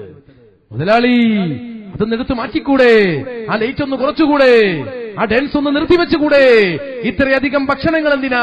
ഒന്ന് ചുരുക്കിയിട്ട് തൊട്ടപ്പുറത്ത് വിഷമിക്കുന്ന ആ പെൺകുട്ടിയുടെ കല്യാണത്തിന് സഹായിച്ചുകൂടെ? അവിടെ ആരും ചോദിക്കാനില്ല. അവിടെ ബുഖാരിയും മുസ്ലിം അവതരിപ്പിക്കാൻ ആളില്ല. അവിടെ ഒരു മറുപടി ഉണ്ട്, എന്റെ മോളെ കല്യാണം നടത്താൻ എനിക്ക് റജ്ജ് പോയി പണി വെക്കുന്ന മറുപടി. എന്നാൽ എന്റെ നേതാവിനെ മദ്ഹ് ചെയ്യേണ്ടതും ആ സന്തോഷം പ്രകടിപ്പിക്കേണ്ടതും എനിക്കറിയാം, നിനക്ക് പോകാം എന്നൊരു മറുപടി, അങ്ങനെയെങ്കിലും ഒരു മറുപടി ഇവിടെ ഇല്ലേ? അതിലും വലുതുണ്ട്. അതാ ഇത് കേവലം ഒരു മോളാ. ഞങ്ങളുടെ മകളല്ല നേതാവ്, ഞങ്ങളെ ഉമ്മയല്ല നേതാവ്, ഉപ്പയല്ല നേതാവ്. അന്ത ഉമ്മുൻ അം അബൂൻ മറഅയ്ന ഫീഹിമാ മിസ്ല ഹുസ്നിക ഖത്തു യാ സയ്യിദി ഖൈറൻ നബി അസ്സലാത്തു അലൻ നബി والسلام على الرسول أبطحي والحبيب العربي. മോളോടുള്ള ഇഷ്ടമല്ല, ഉപ്പയോടോ ഉമ്മയോടോ ജേഠനോടോ ബന്ധങ്ങളോടോ ഉള്ള ഇഷ്ടമല്ല, സ്വത്തിനോടോ ഷോപ്പിനോടോ ഒന്നിനോടുമുള്ള ഇഷ്ടമല്ല എന്റെ ഇട്ടോ. എനിക്ക് ഏറ്റവും വലിയ എനിക്കെല്ലാമല്ല സയ്യിദുനാ മുഹമ്മദ് മുസ്തഫ സ്വല്ലല്ലാഹു അലൈഹി വസല്ലം. എല്ലാവരും എഴുന്നേറ്റ് 3 സ്വലാത്ത് എല്ലാവരും കൂടി ഒപ്പം. എന്നിട്ട് അവിടെ ഇരിക്കുക. നമ്മൾ മറ്റു പരിപാടിയിലേക്ക് കടക്കുക. അള്ളാഹു ഖബൂൽ ചെയ്യട്ടെ, അള്ളാഹു ബറക്കത്ത് ചെയ്യട്ടെ. സ്വല്ലല്ലാഹു അലാ മുഹമ്മദ് സ്വല്ലല്ലാഹു അലാ മുഹമ്മദ് സ്വല്ലല്ലാഹു അലൈഹി വസല്ലം അലാ മുഹമ്മദ് സ്വല്ലല്ലാഹു وشكوت إليه ذنوبي فاستغفر لي محبوبي وشكوت إليه ذنوبي فاستغفر لي محبوبي ورجعت بدون عيوب من عند رسول الله صلى الله على محمد صلى الله عليه وسلم صلى الله على محمد صلى الله عليه وسلم. أنت شمس أنت بدر أنت نور فوق نوري أنت شمس أنت بدر أنت نور فوق نوري أنت إكسير وغالي أنت مصباح الصدور. صلى الله على محمد صلى الله عليه وسلم صلى الله على محمد صلى الله عليه وسلم. يا رسول الله أجرنا يا رسول الله أجرنا يا رسول الله أجرنا. الغوث رسول الله الغوث رسول الله الغوث رسول الله الغوث رسول الله. അല്ലാഹു ഖബൂൽ ചെയ്യട്ടെ. ജീവിതത്തിലെ അല്ലാഹുവിൽ വിശ്വസിച്ച നമ്മൾ അവനല്ലാത്തതെല്ലാം അവൻ പടച്ചതാണെന്ന് വിശ്വസിച്ചിട്ടുണ്ടെങ്കിൽ ആകെ തുക ഞാൻ പറഞ്ഞത് അവനല്ലാത്തതിൽ അവൻ പടച്ചു, അവൻ തയ്യാർ ചെയ്തു എന്ന നിലക്ക് നാം വിശ്വസിക്കുന്നുവെങ്കിൽ അവൻ പടച്ചതിൽ, അവൻ തയ്യാർ ചെയ്തതിൽ, അവൻ ഒരുക്കിയതിൽ ഏറ്റവും വലുത് മുത്തുനബിയാണ് സ്വല്ലല്ലാഹു അലൈഹി വസല്ലം. അവനല്ലാത്ത ഏതെങ്കിലും ഒന്നുകൊണ്ട് നമ്മുടെ പ്രശ്നം പരിഹരിക്കുമെങ്കിൽ അതിലേറ്റവും വലുത്, അതിനേറ്റവും പറ്റിയത് ആ നേതാവ് തന്നെയാണ്. അവിടത്തേക്ക് പരിഹാരം കാണാൻ പറ്റാത്ത ഒരു സംഗതിക്ക് ലോകത്ത് വേറെ പരിഹാരവും ഇല്ല. മുഅ്മിനീങ്ങൾ അതിലുറച്ചു വിശ്വസിക്കുകയും ആ മദ്ഹുകൾ തുടരുകയും ചെയ്യുക. പൊന്നാനിയിൽ ഒരിക്കലും തീർത്താൽ തീരാത്ത രോഗം വന്ന് എല്ലാവരും മരിച്ചുപോകുന്ന വലിയ അപകടം വന്നപ്പോ മങ്കൂസ് മൗലിദ് പാടാനും അതുറക്ക ചൊല്ലാനുമാ മഖ്ദൂമ് തങ്ങൾ കേരളക്കാരോട് പറഞ്ഞത്. പൊന്നാനിയിൽ അത് പാടി അസുഖം മാറി. അതുകൊണ്ട് നമ്മുടെ കുടുംബങ്ങളിലും വീടുകളിലുമൊക്കെ പഴയകാലത്ത് നടന്നിരുന്ന ആ മദ്ഹും സദസ്സും നടന്നുകൊണ്ടിരിക്കണം. നമ്മുടെ ഈ സദസ്സിലേക്ക് വരുന്ന ചെറുപ്പക്കാരുണ്ടാകാം, കാരണവന്മാരുണ്ടാവാം, ഇതിലവര് സജീവമാവാം. പക്ഷെ വീട്ടിൽ ചെക്കൻ സിനിമ കണ്ടാ വരുന്നത്, നമ്മളെ മോൻ ഗാനമേള കഴിഞ്ഞാ വരുന്നത്, ഉപ്പ ഇവിടുന്ന് പോകുന്നുണ്ട്. ശരിയെന്നെ. അതുകൊണ്ട് നമ്മുടെ വരും തലമുറയിൽ ഈ ഒരു അവസ്ഥ ഉണ്ടാകണമെങ്കിൽ വീട്ടിലൊരു പരിപാടി വെക്കണം, മക്കളെ അവിടെ ഇരുത്തണം. എന്നിട്ട് നമ്മൾ ഉപ്പയും ഉമ്മയും എല്ലാവരും കൂടി നമ്മളൊരു മൗലിദ് ചൊല്ലി നമ്മുടെ മക്കളിൽ ആ ബന്ധം നിലനിർത്താൻ നമ്മൾ ഓരോരുത്തരും തയ്യാറാവണം. അപ്പൊ നമ്മളെ കുടുംബം അതിന് കറക്റ്റായി നമ്മുടെ നാട്ടിൽ ഒരു വലിയ തലമുറ തന്നെ ഇൻഷാ അല്ലാഹ് വരും തലമുറ സുന്നത്ത് ജമാഅത്തിന്റെ കറക്റ്റ് അഹിലുകാരായി വരും, പ്രവർത്തകരായി വരും. അല്ലാഹു അതിന് തൗഫീഖ് ചെയ്യട്ടെ. ഇവിടെ ഇൻഷാ അല്ലാഹ് പള്ളി വരാൻ വരുന്ന വലിയ പള്ളിയും കാര്യങ്ങളും ഇതിന്റെ പ്രവർത്തനങ്ങളും അള്ളാഹു വളരെ റാഹത്തിലാക്കട്ടെ. സുന്നത്ത് ജമാഅത്ത് ഒരു സംശയമില്ലാതെ ഒരാളെയും മുഖം നോക്കാതെ ധൈര്യസമേതം തുറന്നു പറഞ്ഞ് ഈ ഭൂമിയിൽ ജീവിക്കണം. അള്ളാഹു തൗഫീഖ് നൽകട്ടെ. ആരും മരിക്കും, ശാശ്വതമായി ആരും ഇവിടെ ജീവിക്കൂല. എന്തുണ്ടാക്കിയവനും മരിക്കും, ഇല്ലാത്തവനും മരിക്കും. പക്ഷേ മുത്തുനബി സ്വല്ലല്ലാഹു അലൈഹി വസല്ലം എന്നും ജീവിച്ചിരിക്കുന്നു. അവിടുന്ന് നമ്മുടെ കൂടെയുണ്ട്. എവിടെയും അവിടത്തെ കുറിച്ച് പറഞ്ഞു നടക്കുന്നു.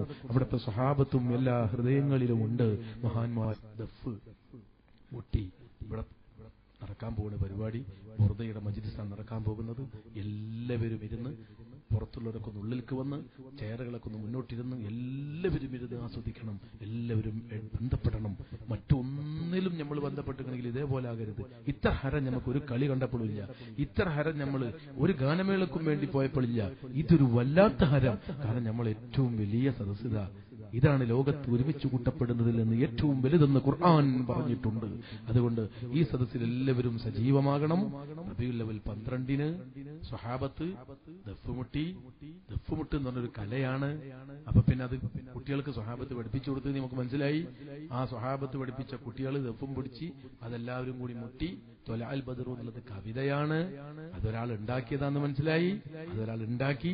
ബാക്കിയുള്ളവരൊക്കെ ചെല്ലണമെങ്കിൽ ഓലൊക്കെ അത് പഠിക്കണം എന്ന് മനസ്സിലായി. ഓലൊക്കെ പാടെ പഠിച്ച് എല്ലാരും കൂടി നിന്ന് ഒരുമിച്ചൊരു പാട്ടുപാടി ഒരുമിച്ച് ദഫ് മുട്ടിക്കണമെങ്കിൽ പാട്ടുണ്ടാക്കലും പഠിപ്പിക്കലും ദഫ്മുട്ട് പഠിപ്പിക്കലും എന്നിട്ട് അതൊക്കെ ഒരു കലകളൊക്കെ വെച്ചുകൊണ്ട് തൊലാൽ ബദറു ചൊല്ലി സന്തോഷം പ്രകടിപ്പിച്ച് മുത്തുനബിയെ വരവേൽക്കലും ഒക്കെ റബീഉൽ അവ്വൽ മാസം തന്നെ, അതും 12 തന്നെ മദീനയിൽ വെച്ച് അവിടുത്തെ ചാരത്ത് നടന്നെങ്കിൽ അത് സന്തോഷപൂർവ്വം അവിടെ നിന്ന് സ്വീകരിച്ചെങ്കിൽ, ഇത് ചരിത്രകാരന്മാർ മുഴുവനും ഈ വേണ്ടാന്ന് പറയുന്നവർ വരെ എഴുതി വെച്ചെങ്കിൽ നമ്മൾ ദുഃഖിക്കണ്ട, അതല്ലെങ്കിൽ ശങ്കിച്ചു നിൽക്കണ്ട. ആത്മാർത്ഥമായി സ്വഹാബത്തിന്റെ മാതൃകയിൽ ഉറച്ചു നിൽക്കുക. എല്ലാവരും അയവിറക്കിക്കൊണ്ട് സ്വഹാബത്ത് അന്ന് റബീഉൽ അവ്വൽ 12 വരികള് ധൈര്യത്തോടെ നമ്മൾ ഒന്നുകൂടി ചൊല്ലി നമുക്ക് പിരിയാം. എല്ലാവരും ഒരുമിച്ച് ചൊല്ലുക. എല്ലാവരും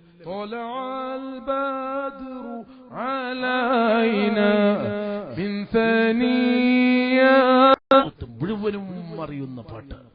ഇനിയും ശങ്കിച്ചു നിൽക്കരുത്. അള്ളാഹു അവർക്ക് ഹിദായത്ത് കൊടുക്കട്ടെ. നമ്മുടെ യുവാക്കളൊക്കെ ഈ പ്രേമത്തിൽ ലയിക്കണം. നമ്മളടക്കം അള്ളാഹു നമ്മുടെ കൽബ് ശുദ്ധിയാക്കി സ്നേഹം നമ്മുടെ കൽബിൽ നിറച്ചു തന്ന് ഇനി അങ്ങോട്ട് അവിടുത്തെ ആ സ്നേഹത്തിൽ ലയിച്ച് ആസ്വദിച്ച് ജീവിക്കാൻ തൗഫീഖ് നൽകണേ അല്ലാഹ്. എല്ലാവരും ദുആ ചെയ്യണം.